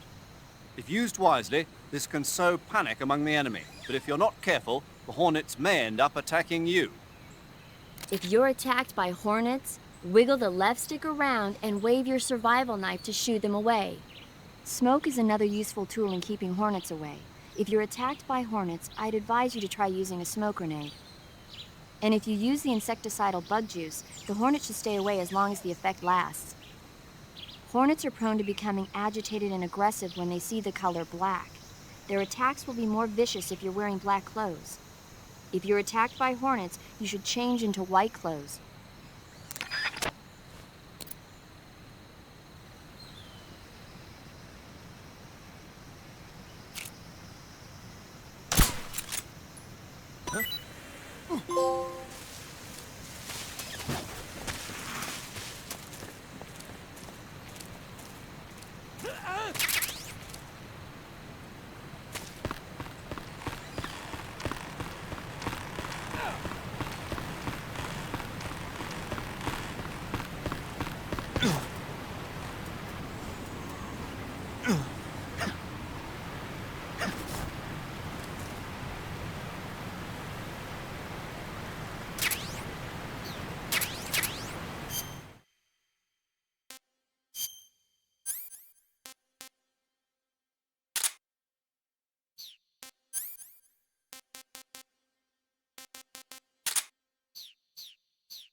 The weapon you're equipped with now is called the XM-16E1.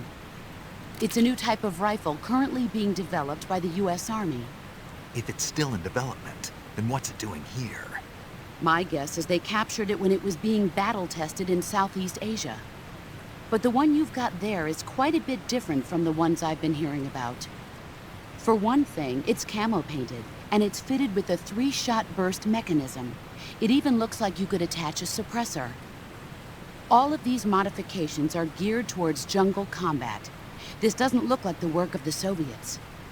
My guess is they were added on site by an American gunsmith during Army field trials.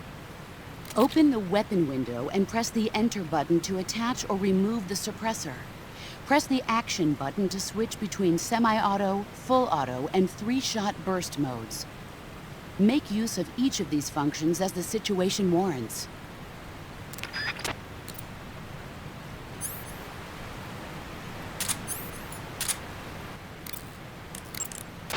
I see you've got yourself a Baltic hornet's nest. Baltic hornets are a variety of hornets that inhabit that area. The difference between them and other hornets is that they produce honey in their nests. Inside the nest are larvae, pupa, and adults. You can eat them all. In particular, the honey you find inside the nest is delicious and full of nutrients. It's easy to digest and helps pep you up when you're feeling tired. In short, it's the perfect survival food. Honey can also be used as a burn ointment. When honey is applied to a burn, it creates a protective coating over the skin.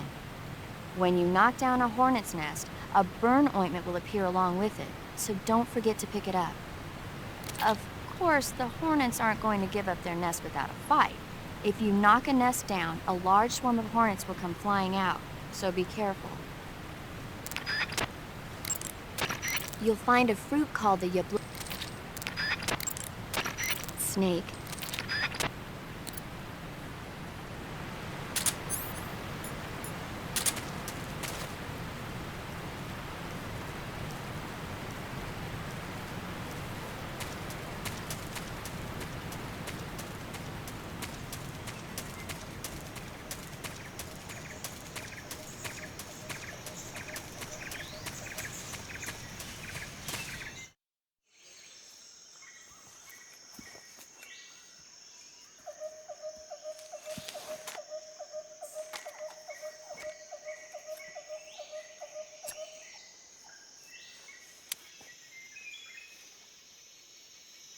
Major, I've reached the abandoned factory where Sokolov is supposedly being held. This place is a dump.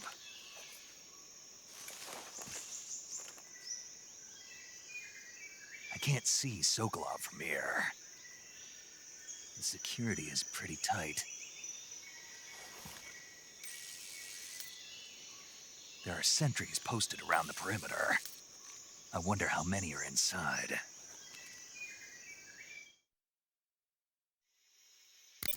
Your objective, Sokolov, is inside the factory. They should be holding him in a room in the northeast section. Northeast section.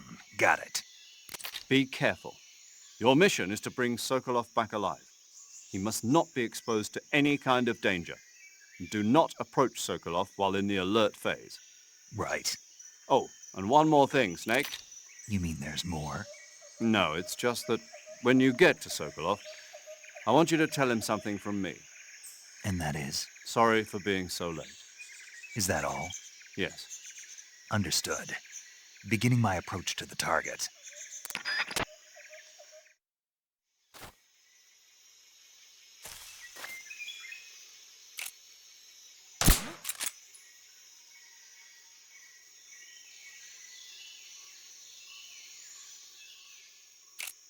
Just my imagination.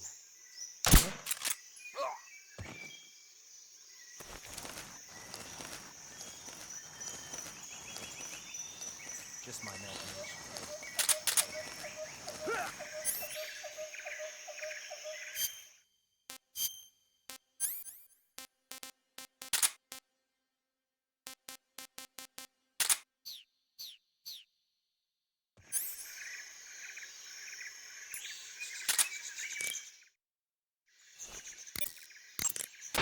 Snake, Sokolov is imprisoned in the northeast area of the factory. Got it. To the northeast. Yes, and don't engage the enemy. The object of this mission is to bring Sokolov back safely and nothing more. Contact Sokolov without being spotted by the enemy and bring him out discreetly. If you must dispose of an enemy, do it with the tranquilizer gun.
Just my imagination.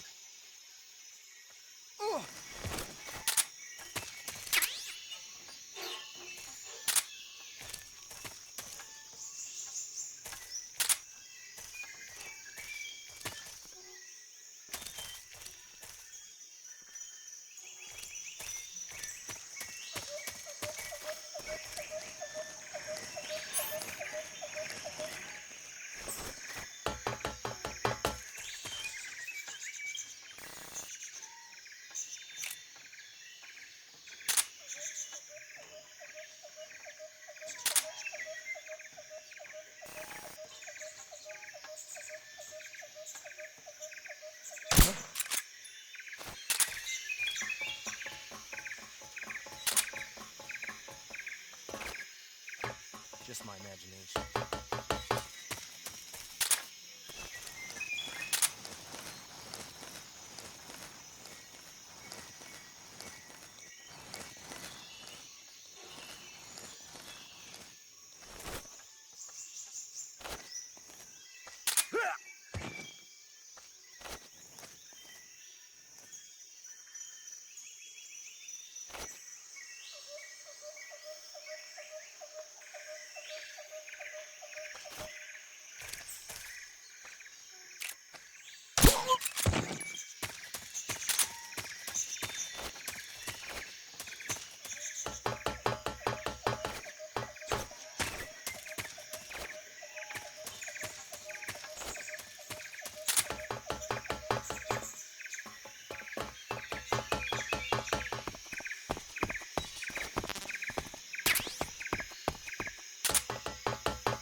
Who's that? What happened?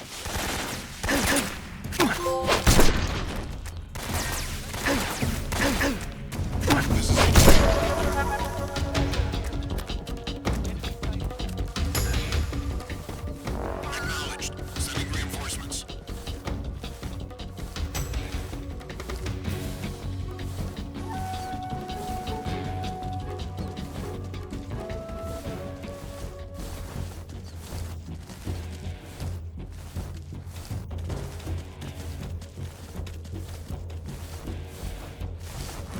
I see him.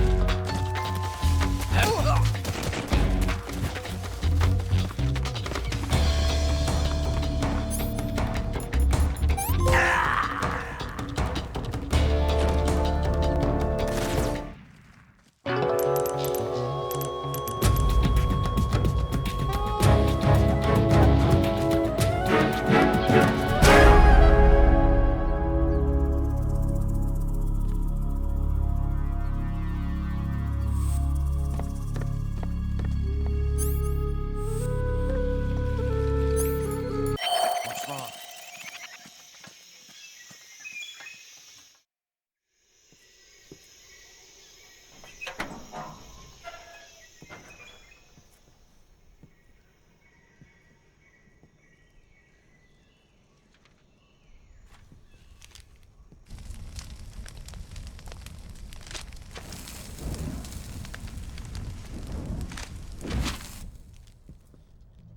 You must be Sokolov.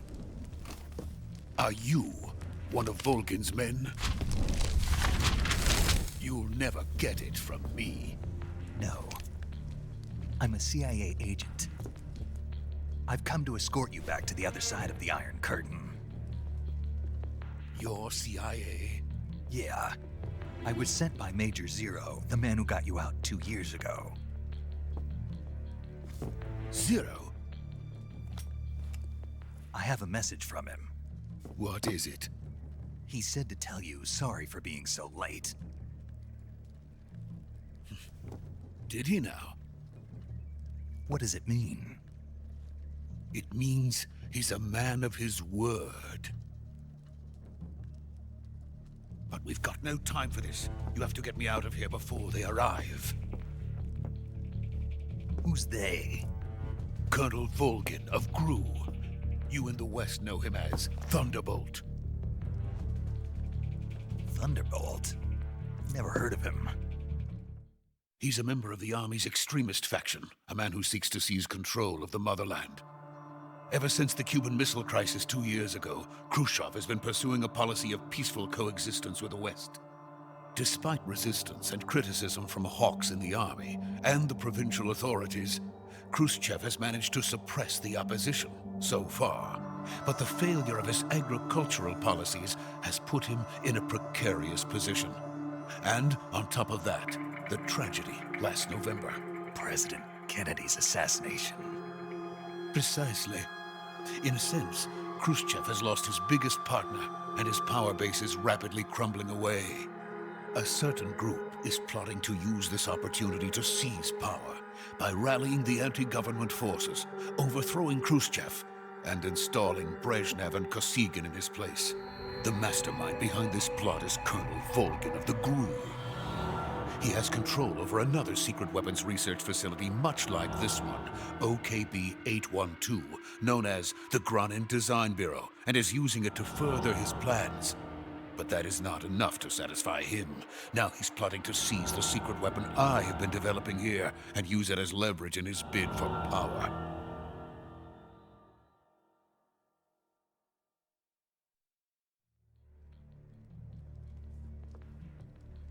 The intelligence says that they are going to make their move during the test. Then, the soldiers outside. Exactly. They wouldn't need that many men just to keep me inside. Their orders were to prevent Colonel Volgin from capturing me. Even if it meant killing me in the process, or so it would seem.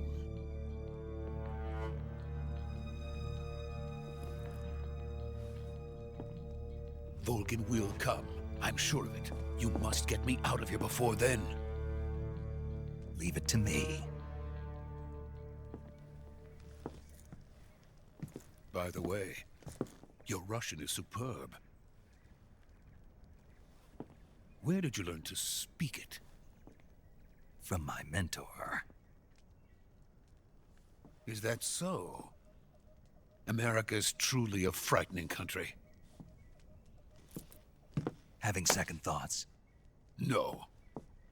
I have no love for this place. Let's go.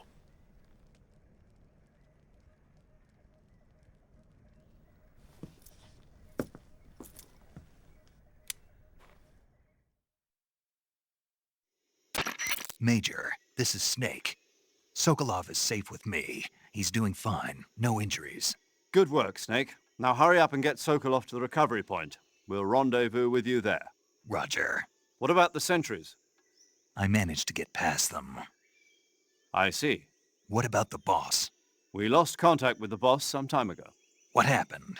It's probably just a weak signal. Just hurry and get Sokolov out of there.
Freeze!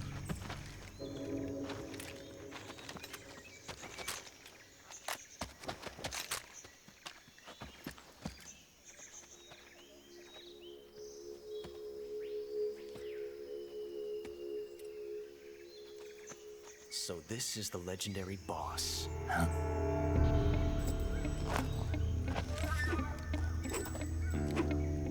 Huh? We meet at last.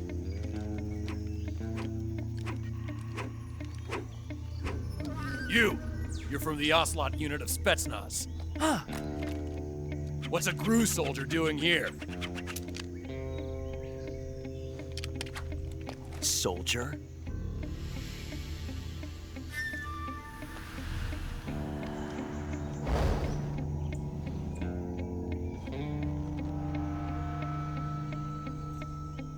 He's the Ocelot commander. Ha! That's Major Ocelot to you. And don't you forget it.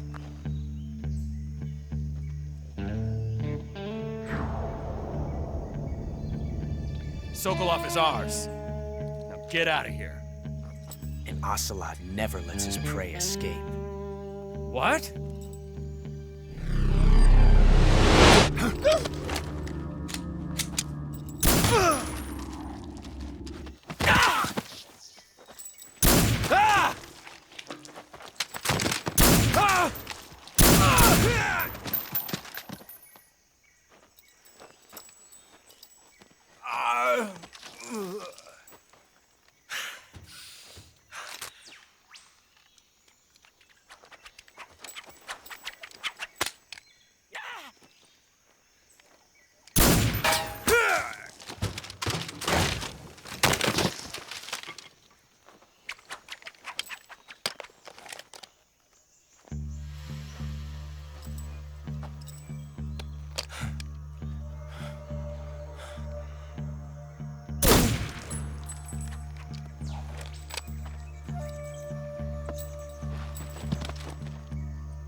I can't say it feels good to kill a comrade, even if it is for the GRU.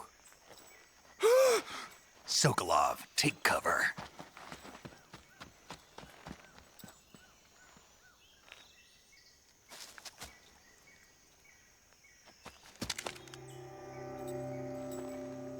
Huh.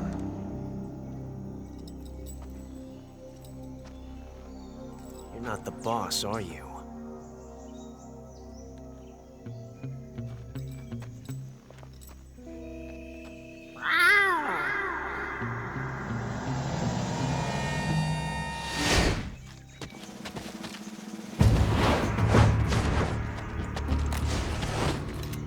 GRU operatives! What is that stance? Huh. That gun.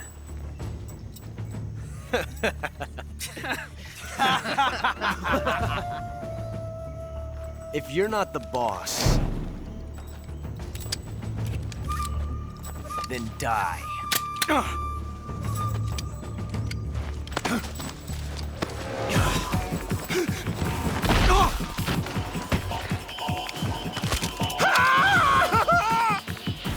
Major!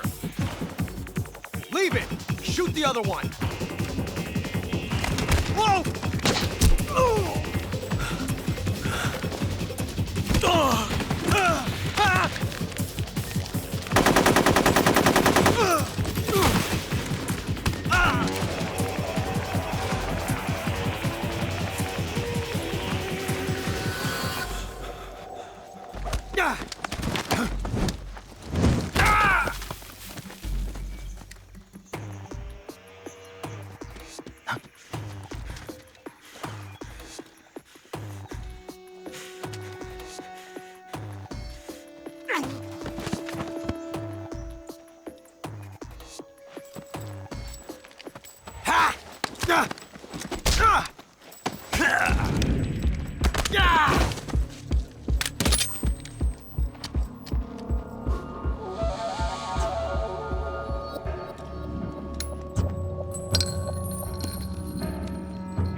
You ejected the first bullet by hand, didn't you? I see what you were trying to do, but testing a technique you've only heard about in the middle of battle wasn't very smart. You were asking to have your gun jam on you. Huh? Besides, I don't think you're cut out for an automatic in the first place. You tend to twist your elbow to absorb the recoil. That's more of a revolver technique. You filthy American dog!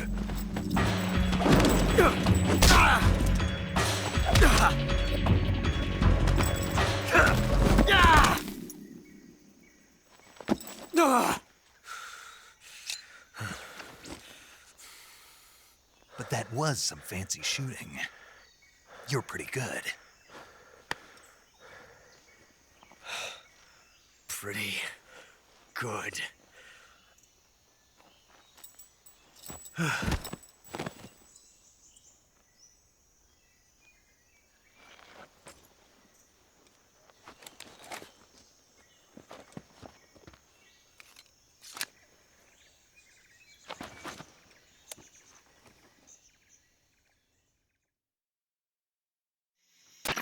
Major, do you read me? I read you. Snake, you all right? I've run into a few snags. These guys were after Sokolov too. Apparently they were taking orders from a GRU colonel named Volgin. A GRU colonel? Part of an internal Soviet power struggle, according to Sokolov. Something between the KGB and GRU. Between Khrushchev's supporters and Volgin's. Sokolov was being guarded by the KGB and hunted by GRU? Snake, it sounds like this could be even hotter than Cuba. I don't like it. Something about the whole thing stinks. I agree. You'd better hurry. Sokolov ran off by himself, but I'll catch up to him. We're counting on you. Snake, stay alert. The KGB and GRU both have their sights set on Sokolov. GRU is a military espionage outfit, the intelligence wing of the Soviet Defense Ministry's General Staff Office. It competes with the KGB, which is under the Ministry of Internal Affairs, and the two are always watching each other. Never let the left hand know what the right hand is doing. Exactly. Now, added to that rivalry, there's a vicious power struggle going on between the Khrushchev faction and the anti-Khrushchev faction. So Khrushchev is using the KGB, and Volgin and the anti-Khrushchev forces are using the GRU? That's the idea. The two factions are fighting over Sokolov. We're in an extremely dangerous situation here. Yeah, I'm aware of that. Get Sokolov out of there safely. He must not be turned over to the KGB or to the GRU. Sokolov took off in the direction of the rope bridge. Get after him. Hurry! Major, have you been able to contact the boss? No. You really think it's bad reception? We're looking into it. Major. Snake, you've got more important things to worry about than contacting the boss. Right now, Sokolov is out there wandering around the jungle alone. What are you going to do if he gets caught by the enemy? We're still looking into why we lost contact with the boss.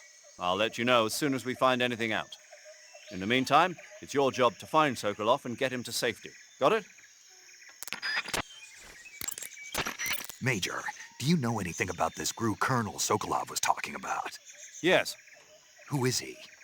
A most dangerous man indeed. His name is Yevgeny Borisovich Volgin. His code name in the West is Thunderbolt. He's gained a reputation as the most brutal and cold-blooded of the Soviet spy masters. During the war, Volgin was assigned to the domestic branch of the NKVD. He was stationed in the rear of the Soviet line to catch and punish any troops who tried to retreat or desert. He's also notorious for his accomplishments in anti-guerrilla operations in the Ukraine and the Baltic states. Apparently, he likes to boast that he disposed of over 100,000 anti-communists. We also know that he was instrumental in putting down the 1953 insurrection in East Germany and the 1956 uprising in Hungary. He is truly a fearsome man. There's no telling what he might be plotting. Be careful. I will. Major, what's this Grand Design Bureau Sokolov was talking about? OKB 812. It's the same type of top-secret facility as Sokolov's own OKB 754. The director is a man by the name of Alexander Leonovich Granin. He's Sokolov's arch-rival, and the two have competed fiercely against each other since the days of the war. To hear Sokolov tell it, though, the rivalry was really all in Granin's head. In any case, Granin seems to harbor an unusually intense hatred for Sokolov. Knowing that Sokolov was protected under the aegis of Khrushchev, Granin threw in his lot with Volgin, the vanguard of the anti-Khrushchev movement. Apparently, Granin meant to use the funds provided by these opposition forces in order to defeat his old foe. Volgin, for his part, was intrigued by the possibility of using the high-tech weapons Granin created in the fight against Khrushchev.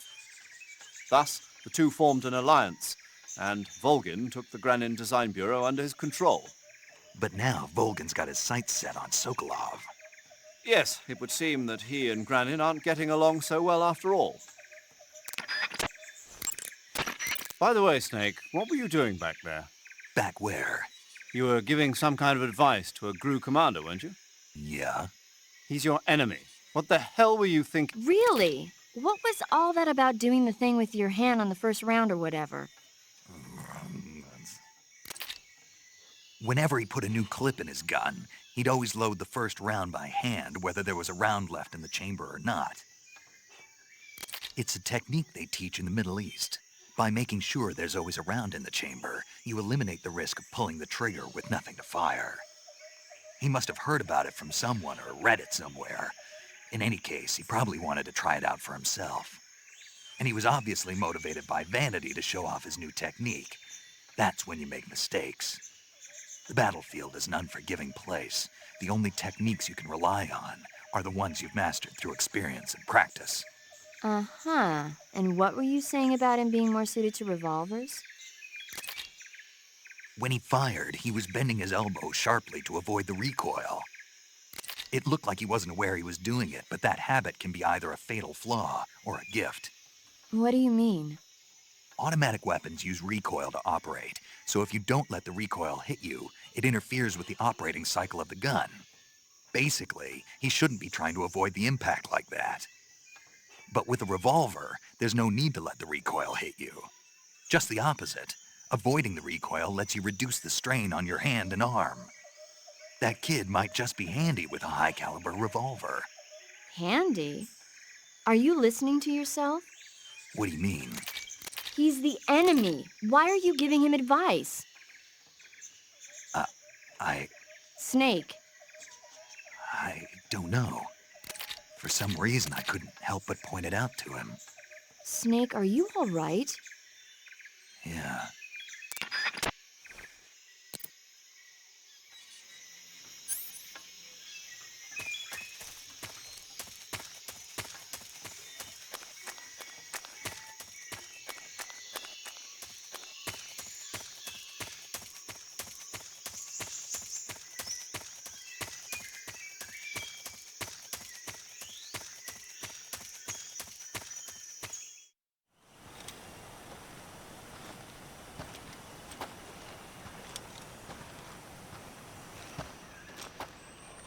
You okay? Those men were from the Ocelot unit. Spetsnaz? Yes. The best GRU has to offer. They're coming for me. I'm finished! Calm down. I'll get you out of here, I promise. And we've got some of the best backup we could ask for. Look.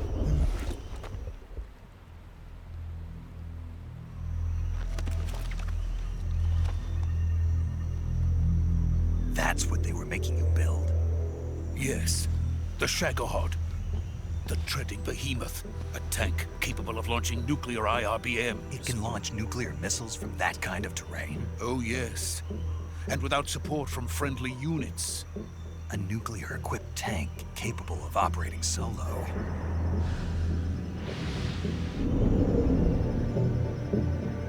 Is that thing finished?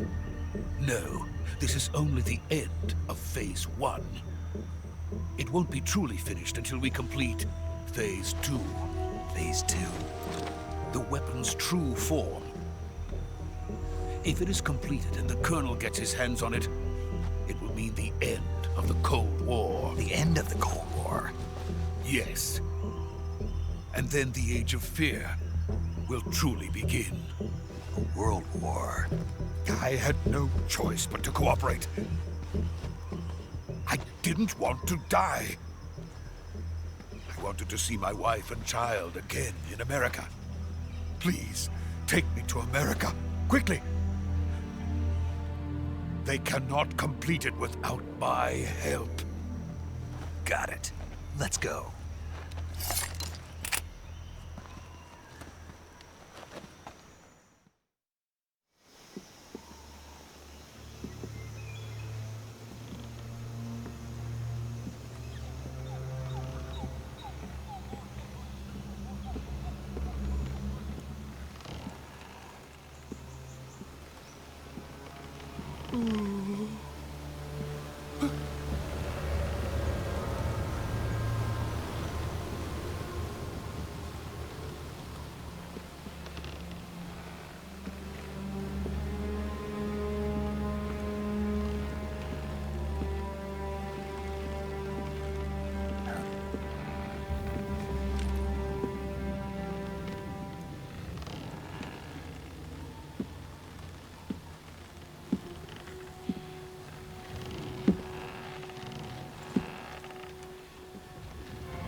Boss?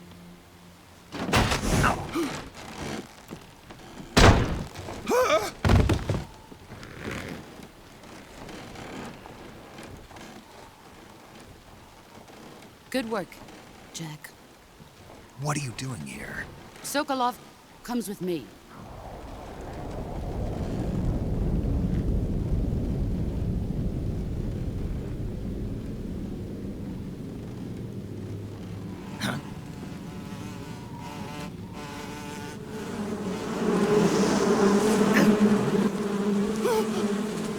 Hornets?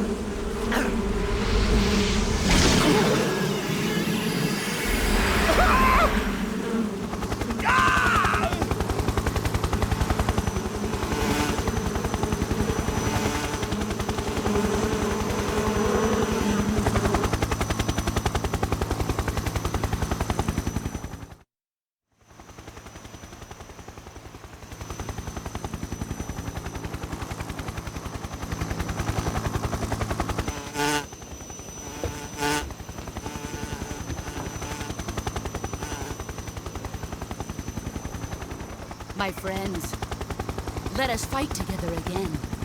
I have waited long for this day. We will fight with you once more. Welcome back, boss. Now that all 5 of us are together, it's time we go to the depths of hell itself.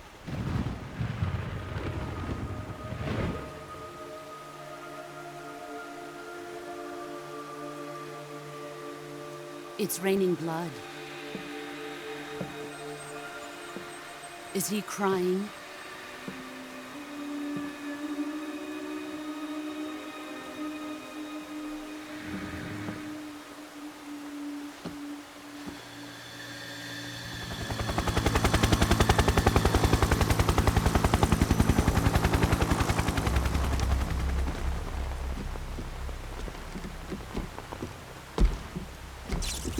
Kuwabara, Kuwabara.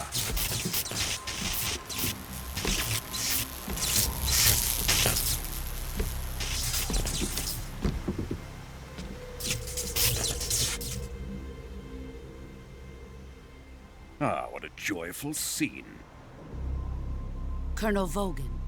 Welcome to my country. And to my unit.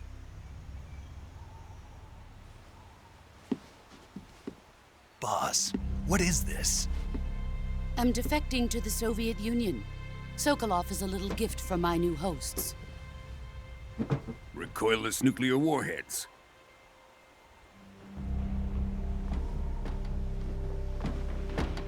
These will make a fine gift for me. This can't be happening. Who is he? Another one of your disciples? Are we taking him with us? No, this one is still just a child. Too pure for us Cobras. He has not yet found an emotion to carry into battle. What are you talking about?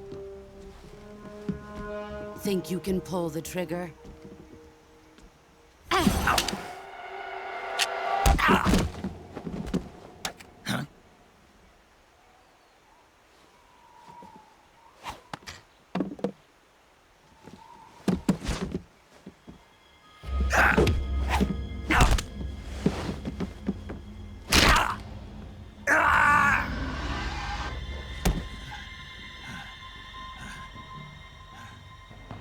He's seen my face. We can't let him live.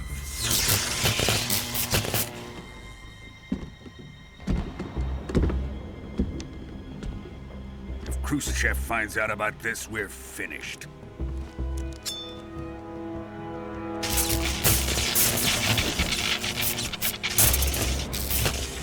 He must die. Wait. He's my apprentice. I'll take care of him.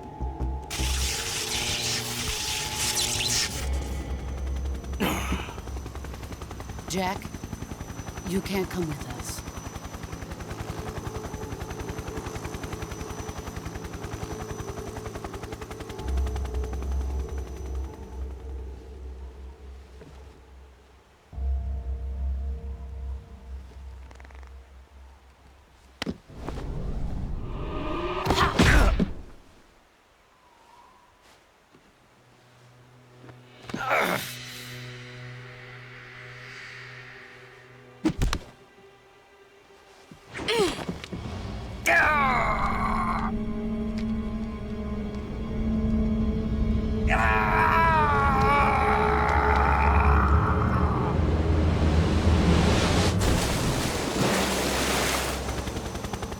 The new blood has been rejected.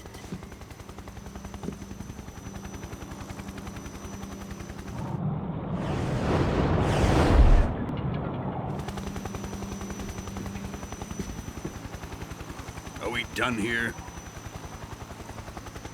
Now, onto Sokolov's research facility. Shagohod is ours.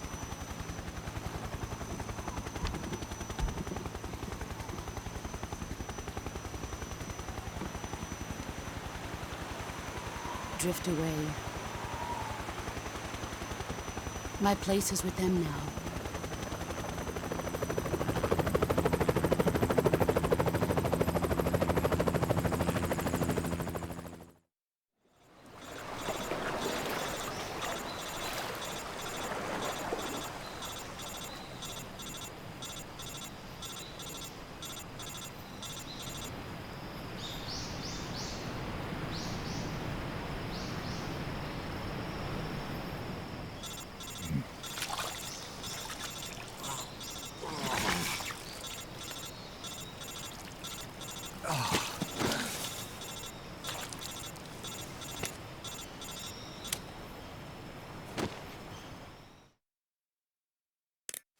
Snake, can you hear me?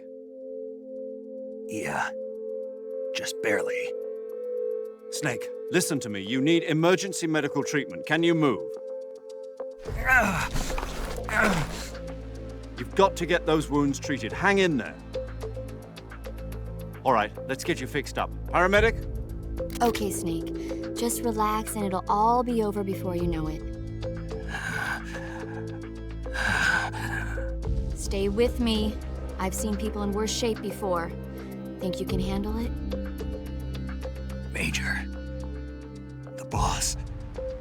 She's defected. We'll talk about that later. First, we've got to get you patched up. Okay, here we go. First, open the survival viewer with the start button. If you select cure, you can start the treatment. Healing is divided into treatment using medicine with the item window button and surgical treatment using the weapon window button. Your injuries include a fractured left elbow and rib bone, and lacerations on your upper arms, right elbow, and abdomen. They need to be fixed using surgical treatment. Move the healing cursor with the left stick to the affected part of your body. Once you've selected the affected area, hold the weapon window button and use the left stick to select the medical item, and then press the enter button. With this method, you can use items to help your recovery process. To treat a bone fracture, first secure the affected area with a fastener and then wrap it in bandages. That should do it. For lacerations, you'll need disinfectant to clean the wound, sutures to stitch it up, styptic to slow the flow of blood, and bandages to wrap the wound. If you do everything I mentioned, the wound should heal completely. Understood? Yeah. Stay with me. Go into the survival viewer and treat those wounds.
job, Snake.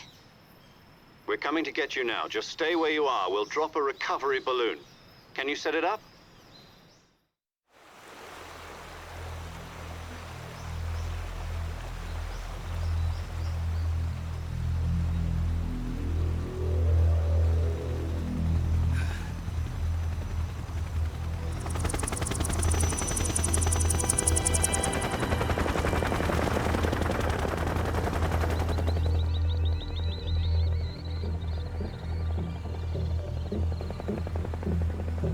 Shagohod.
Excellent. A great success. Thanks to the boss and her cobras, I have both Sokolov and the Shagohod.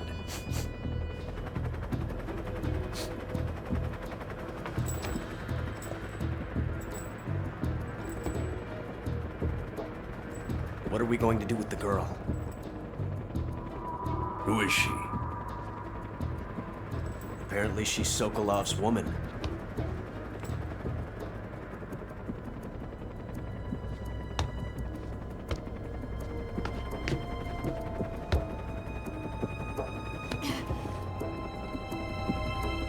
She's a nice catch.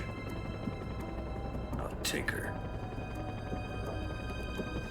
Not so fast, my dear.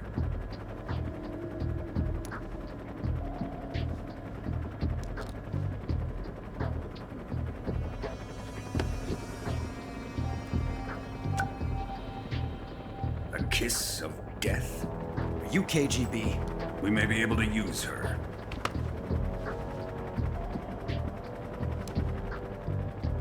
She has spunk.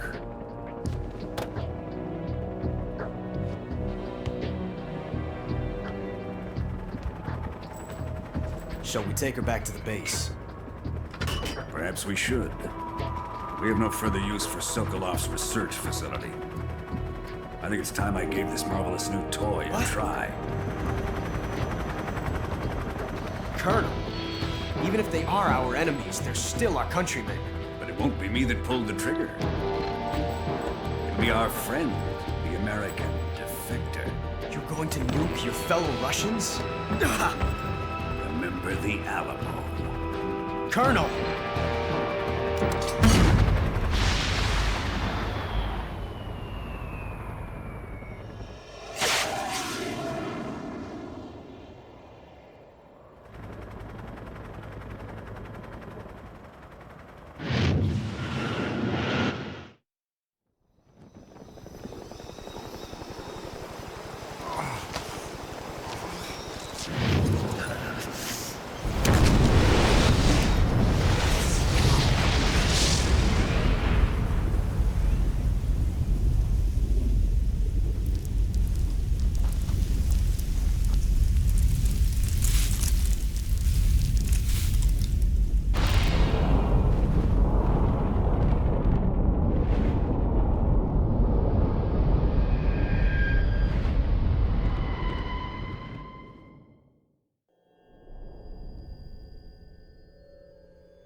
and silence through the night.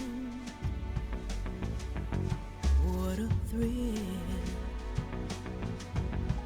I'm searching and I'll melt into you. What a fear in my heart, but you're so supreme.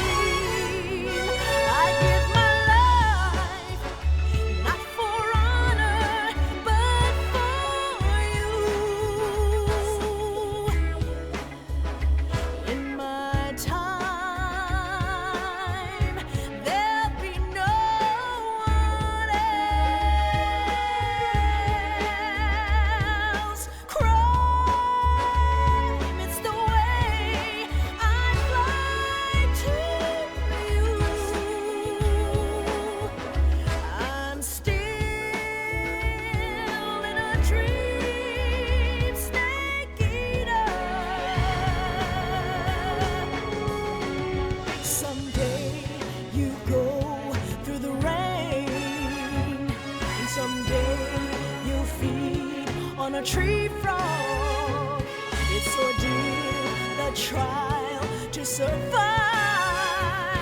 For the day we see new light,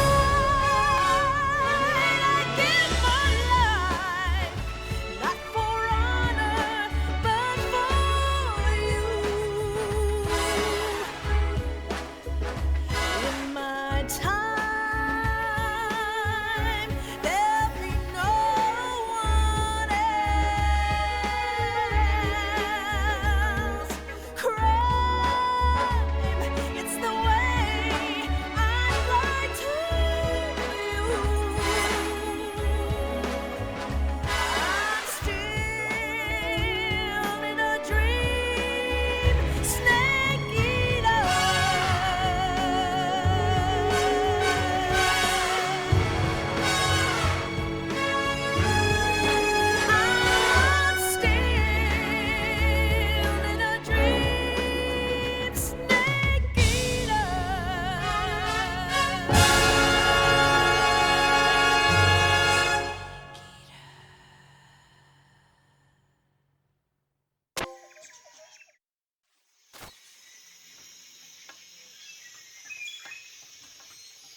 created a time paradox. Snake, you can't go changing the future like that.